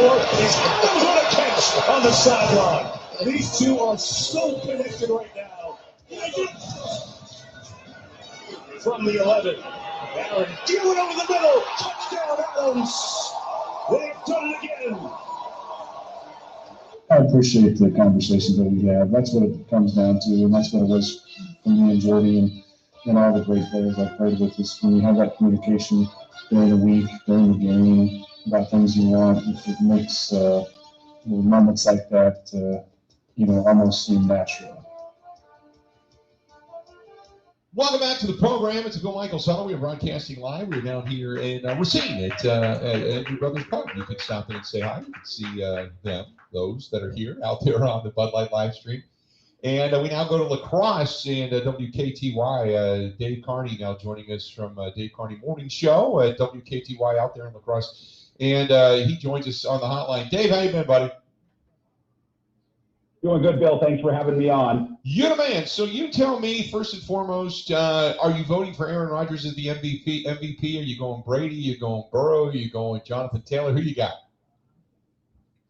Bill, I've got to say it's Aaron Rodgers, and I wish I did have one of those 50 AP votes because I would totally go in the direction of Rodgers. It's Aaron Rodgers. The Packers are the best team record-wise in the NFL. If you look at all of the games, even comparable against Joe Burrow and the Cincinnati Bengals, you see the head-to-head wins. The Packers have the wins, and they beat the Bengals, so I don't know how you can go anywhere else besides Aaron Rodgers. Now, you don't have to like the guy off the field, and I completely understand those that don't. That's cool. But what he's done this year for the Packers, Bill, come on.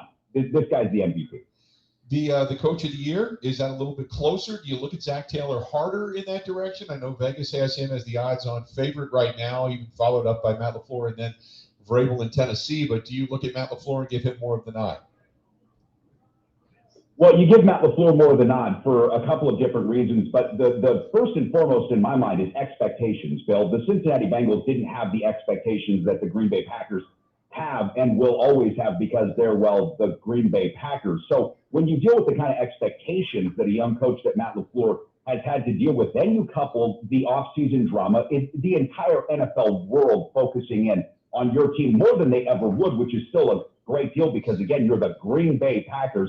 And you put together all of this with a 13-3 season so far, the chance to go 14-3. Bill, he passed George Seifert, did Matt LaFleur, for the most wins over the first 3 seasons in a coach's NFL career. And Seifert, of course, coach of the 49ers after Bill Walsh in the late 80s, early 90s. So, yeah, it's Matt LaFleur, and it's not really close. Good story for Zach Taylor and the Bengals, though. I mean, really good story. And they're a good team. They're fun to watch.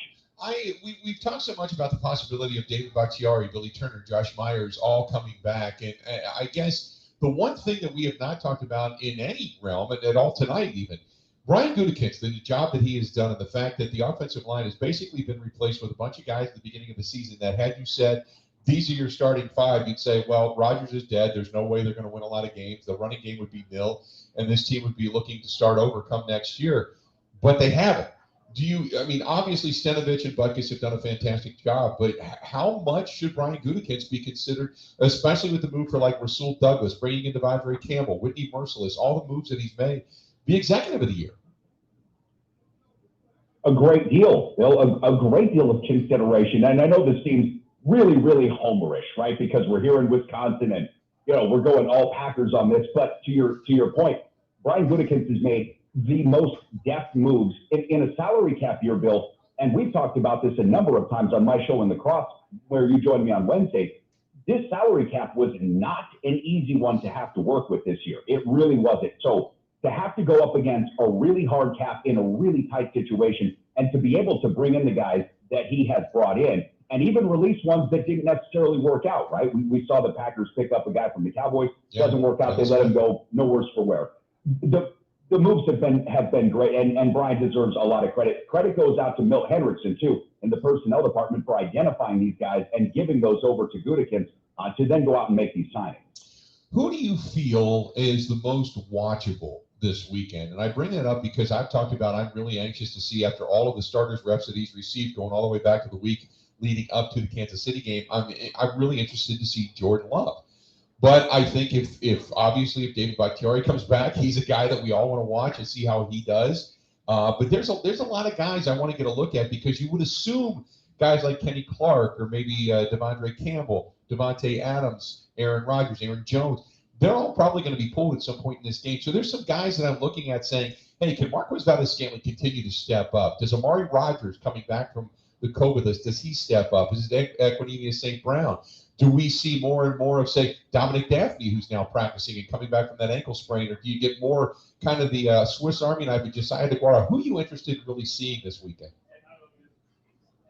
Well, Bill, to just cut to the quick, Jordan Love, because we don't know what this kid is. And when you watch a team like the Baltimore Ravens with Tyler Huntley go out there and, they haven't won a lot of football games. I don't know what actually they have won with Tyler Huntley. If anything, I think maybe one.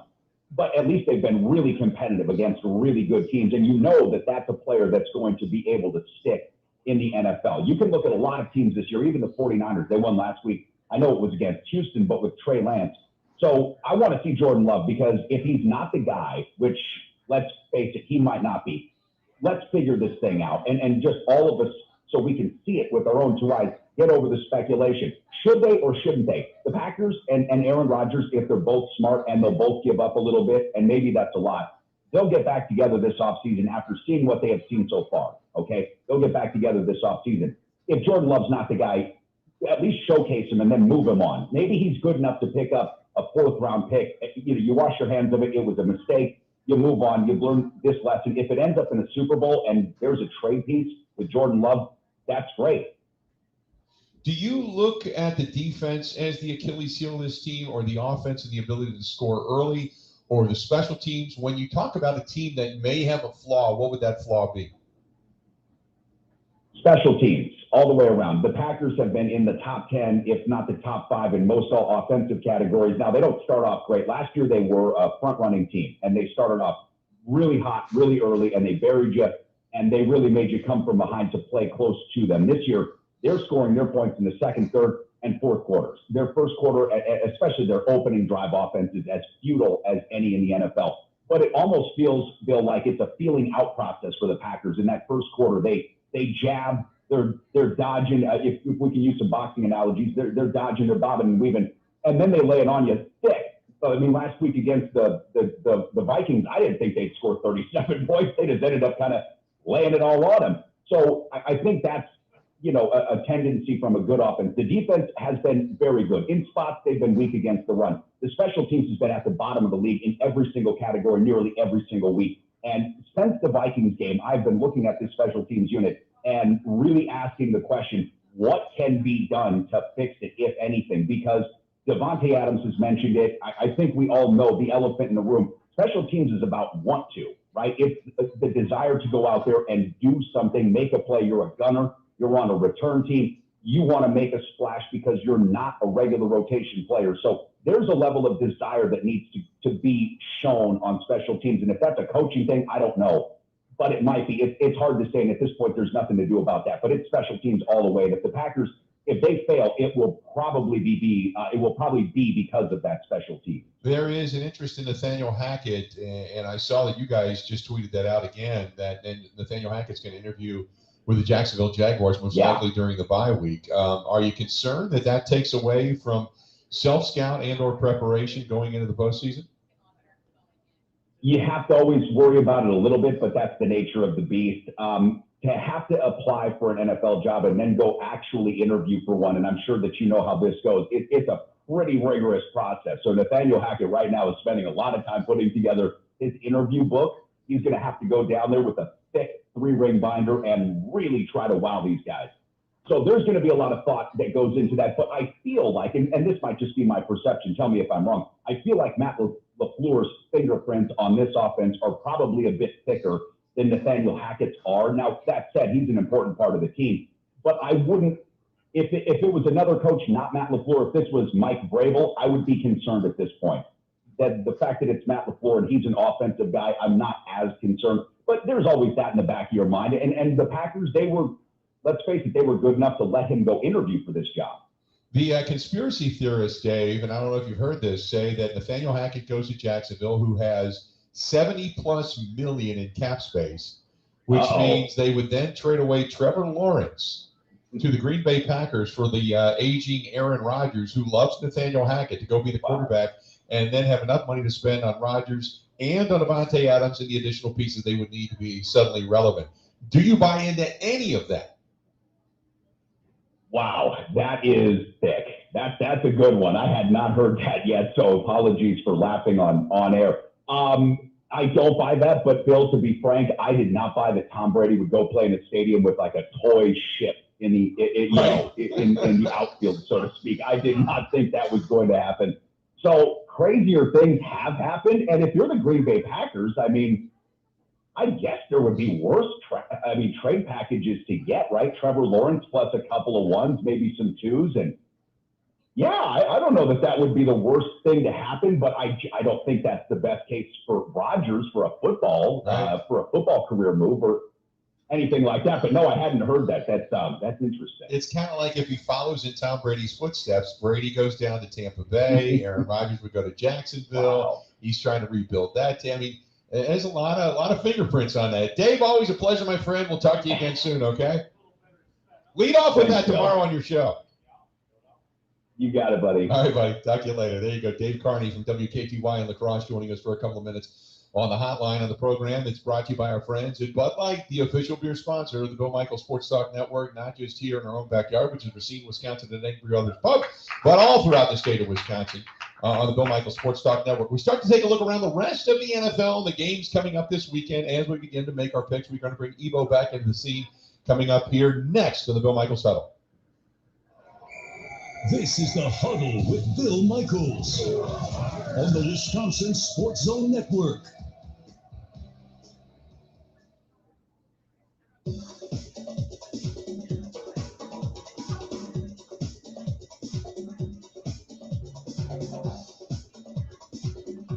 Bill Michaels rolls in 5 minutes.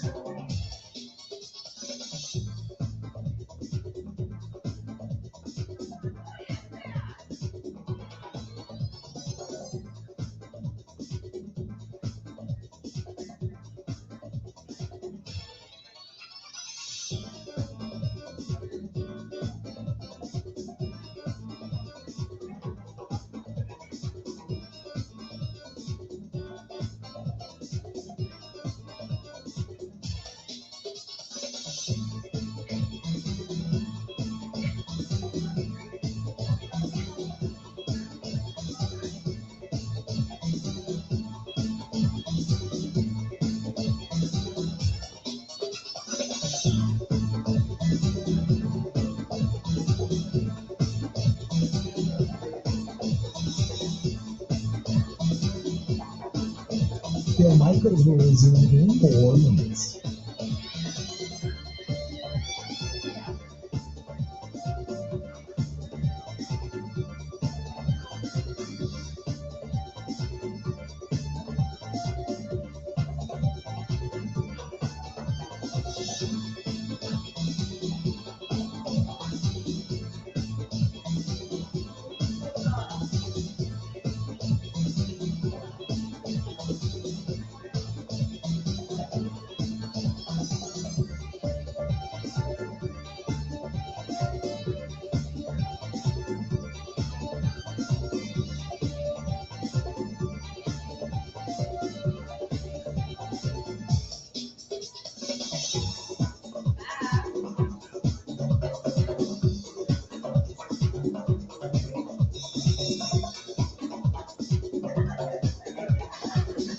Bill Michaels will resume in 3 minutes.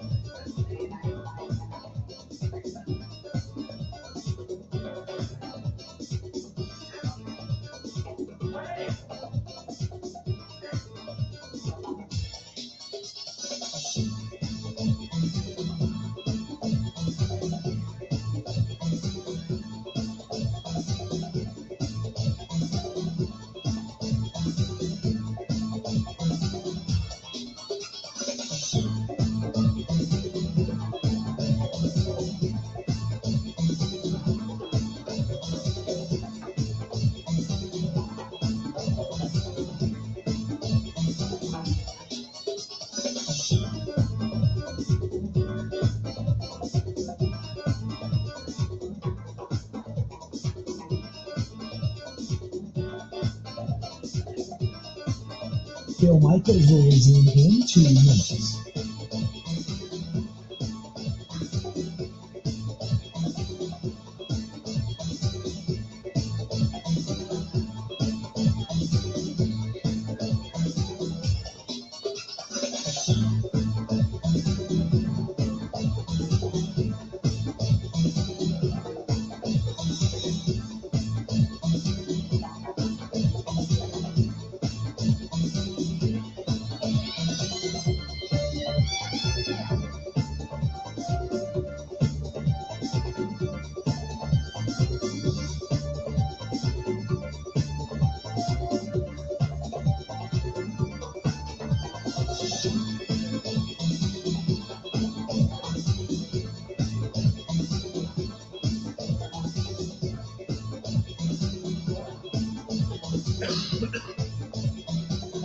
Bill Michaels will resume in 1 minute.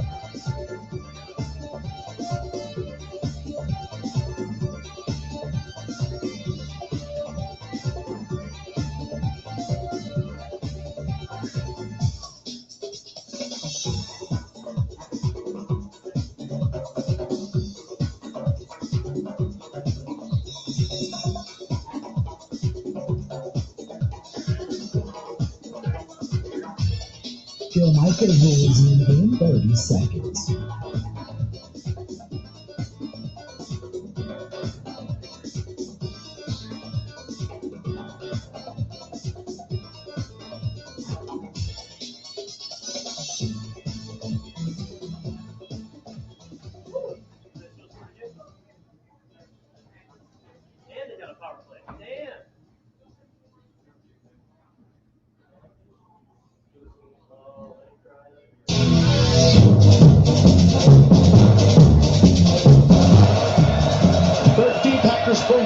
Manning throws complete to Conklin. Oh, huge hit there by Anderson. It's a big center by Bradbury, the center, who keeps going to the 14-yard line.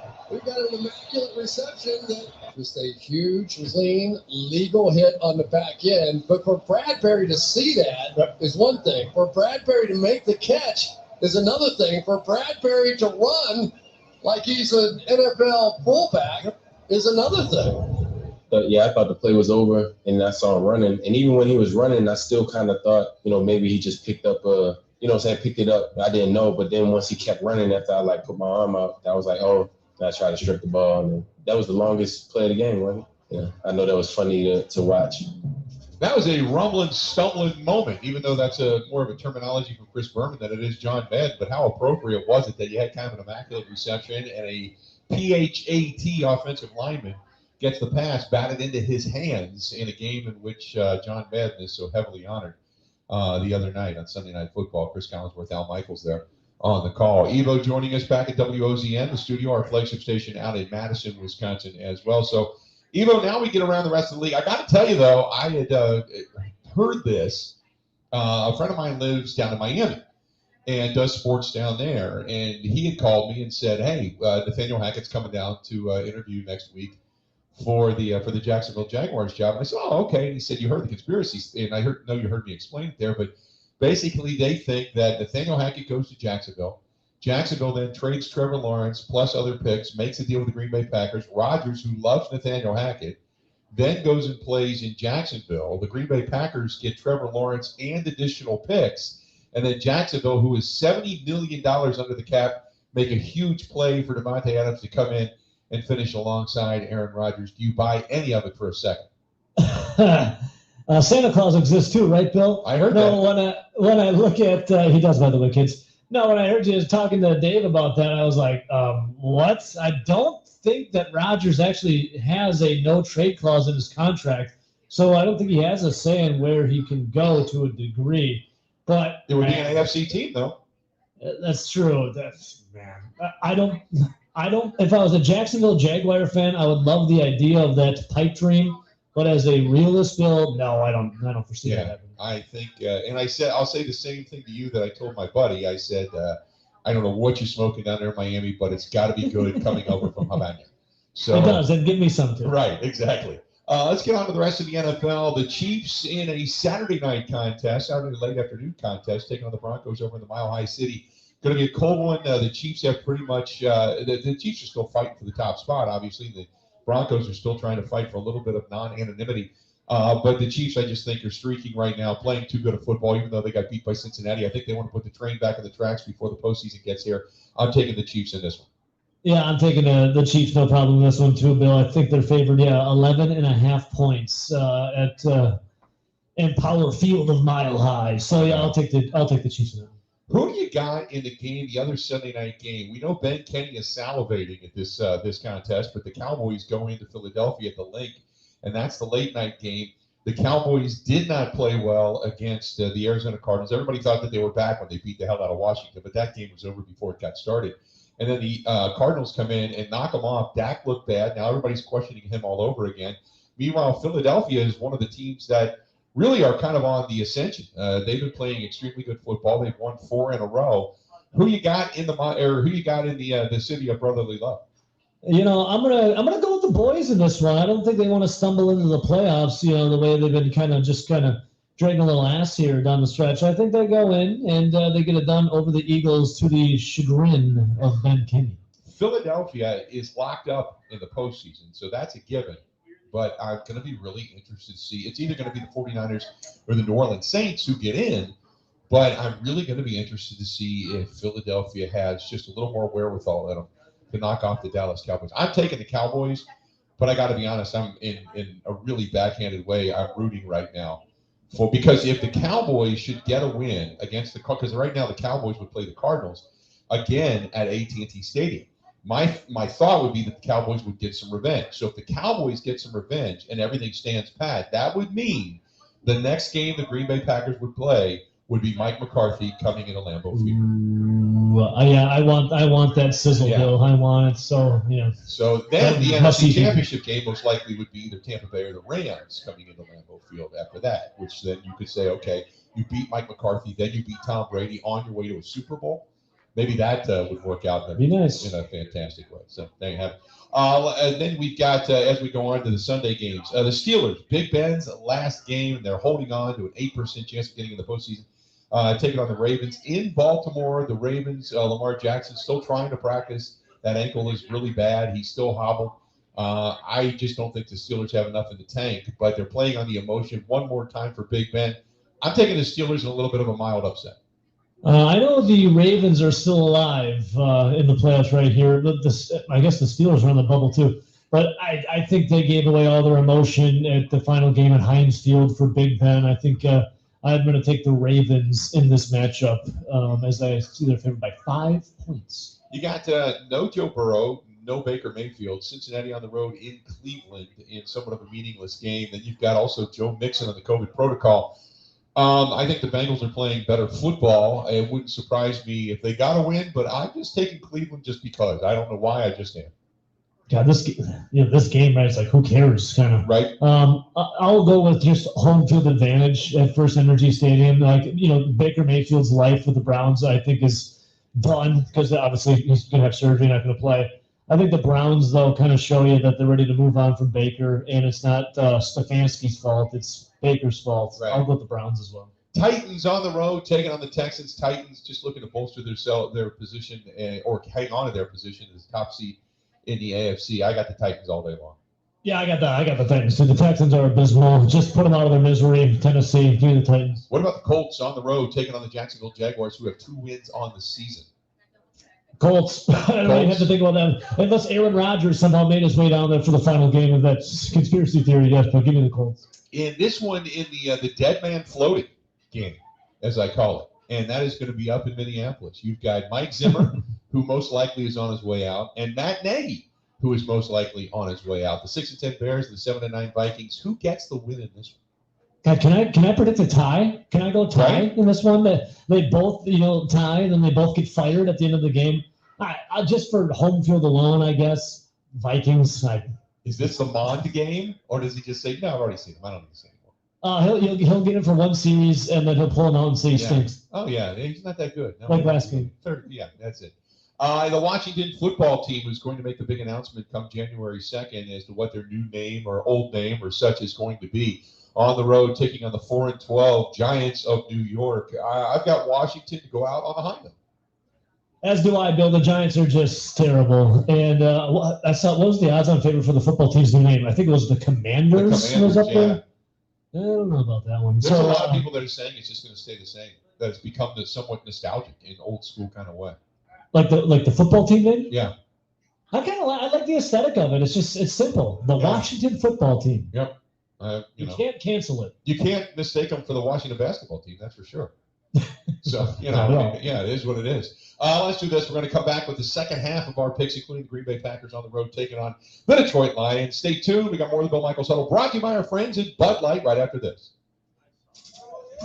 This is the Huddle with Bill Michaels on the Wisconsin Sports Zone Network.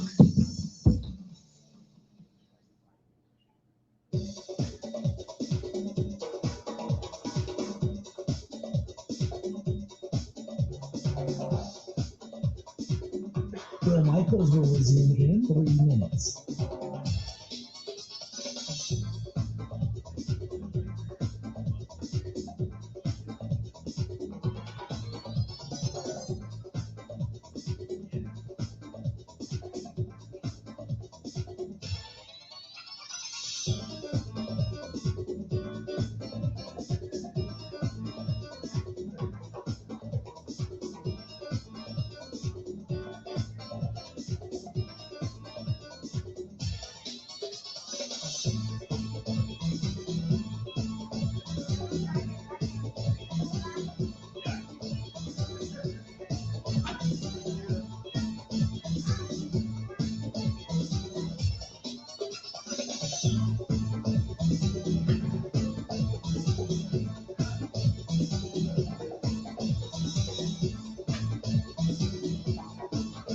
Bill Michaels will resume in 2 minutes.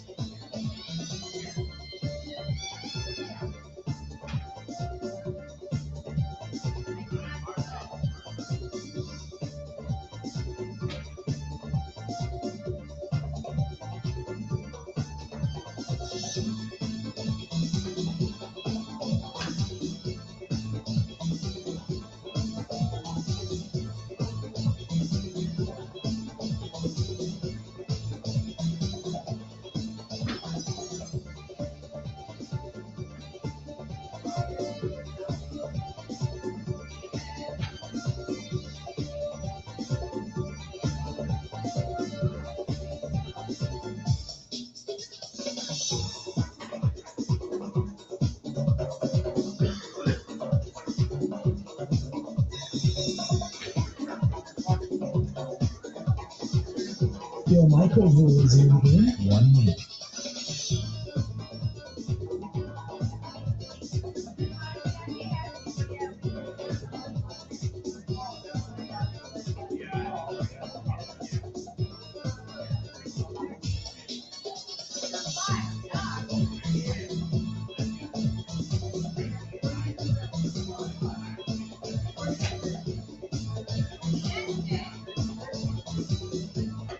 Bill Michaels will resume in 30 seconds.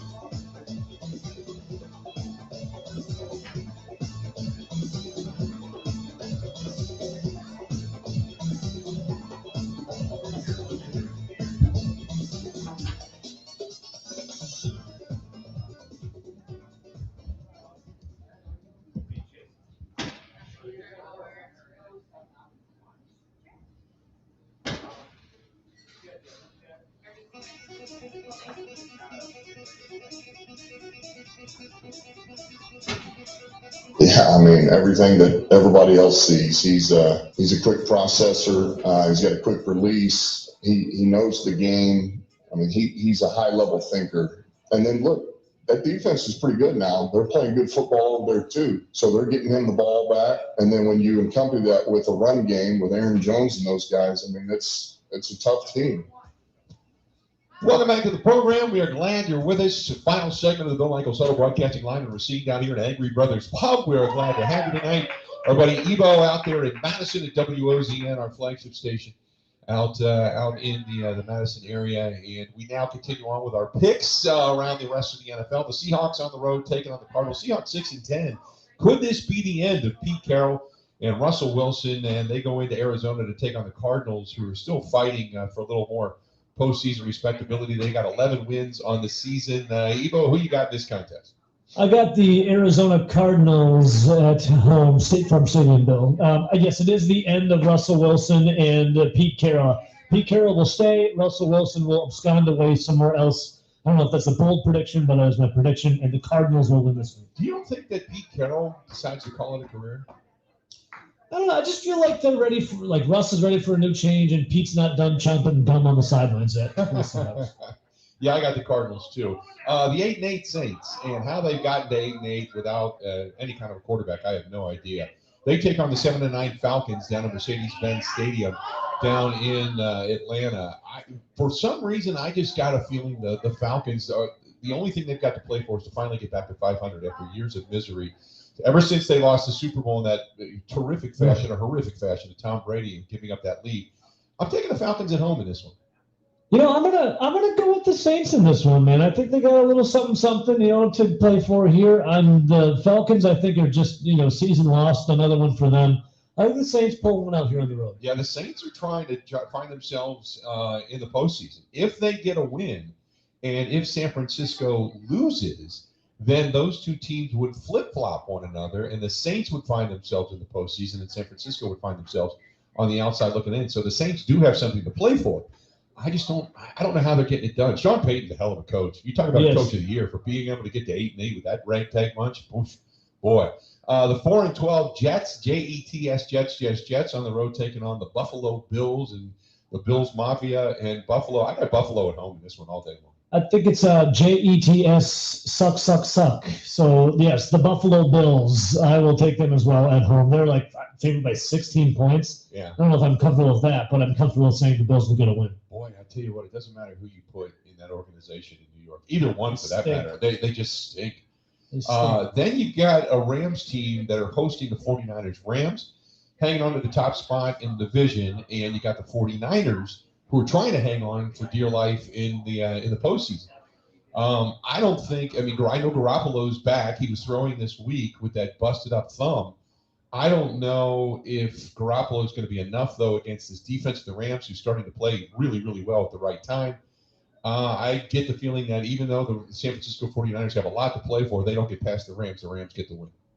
Yeah, I'm right there with you. The Niners have just been like, there was some life and then, kind of run away a little bit. And then the Rams are the Rams, and they're at home as well. So I'll take the Rams at SoFi Stadium.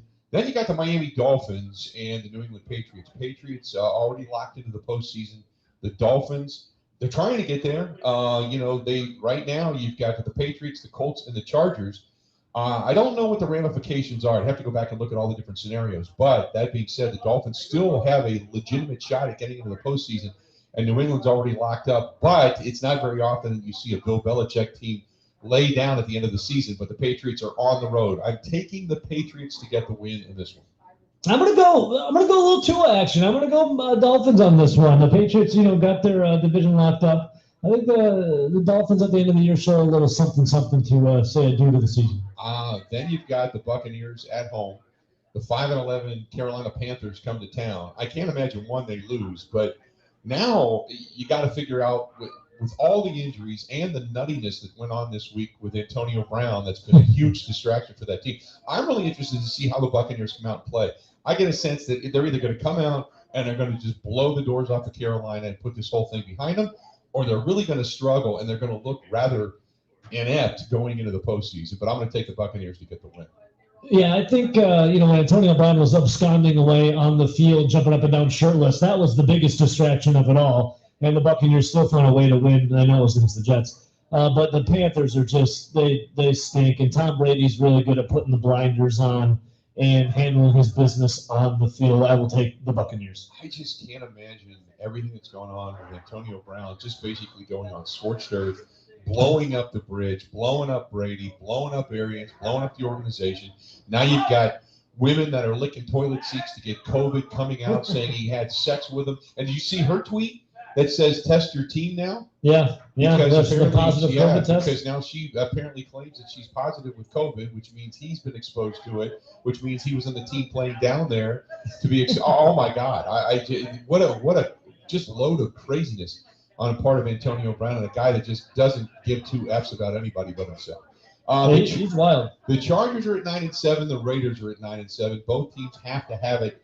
I want to say I'm taking the Chargers because I really like Justin Herbert. I just can't. Every time I really believe in him, he lets me down. So I'm just going to go the opposite, thinking the Chargers are going to get the win. So I'm going to pick the Raiders at home.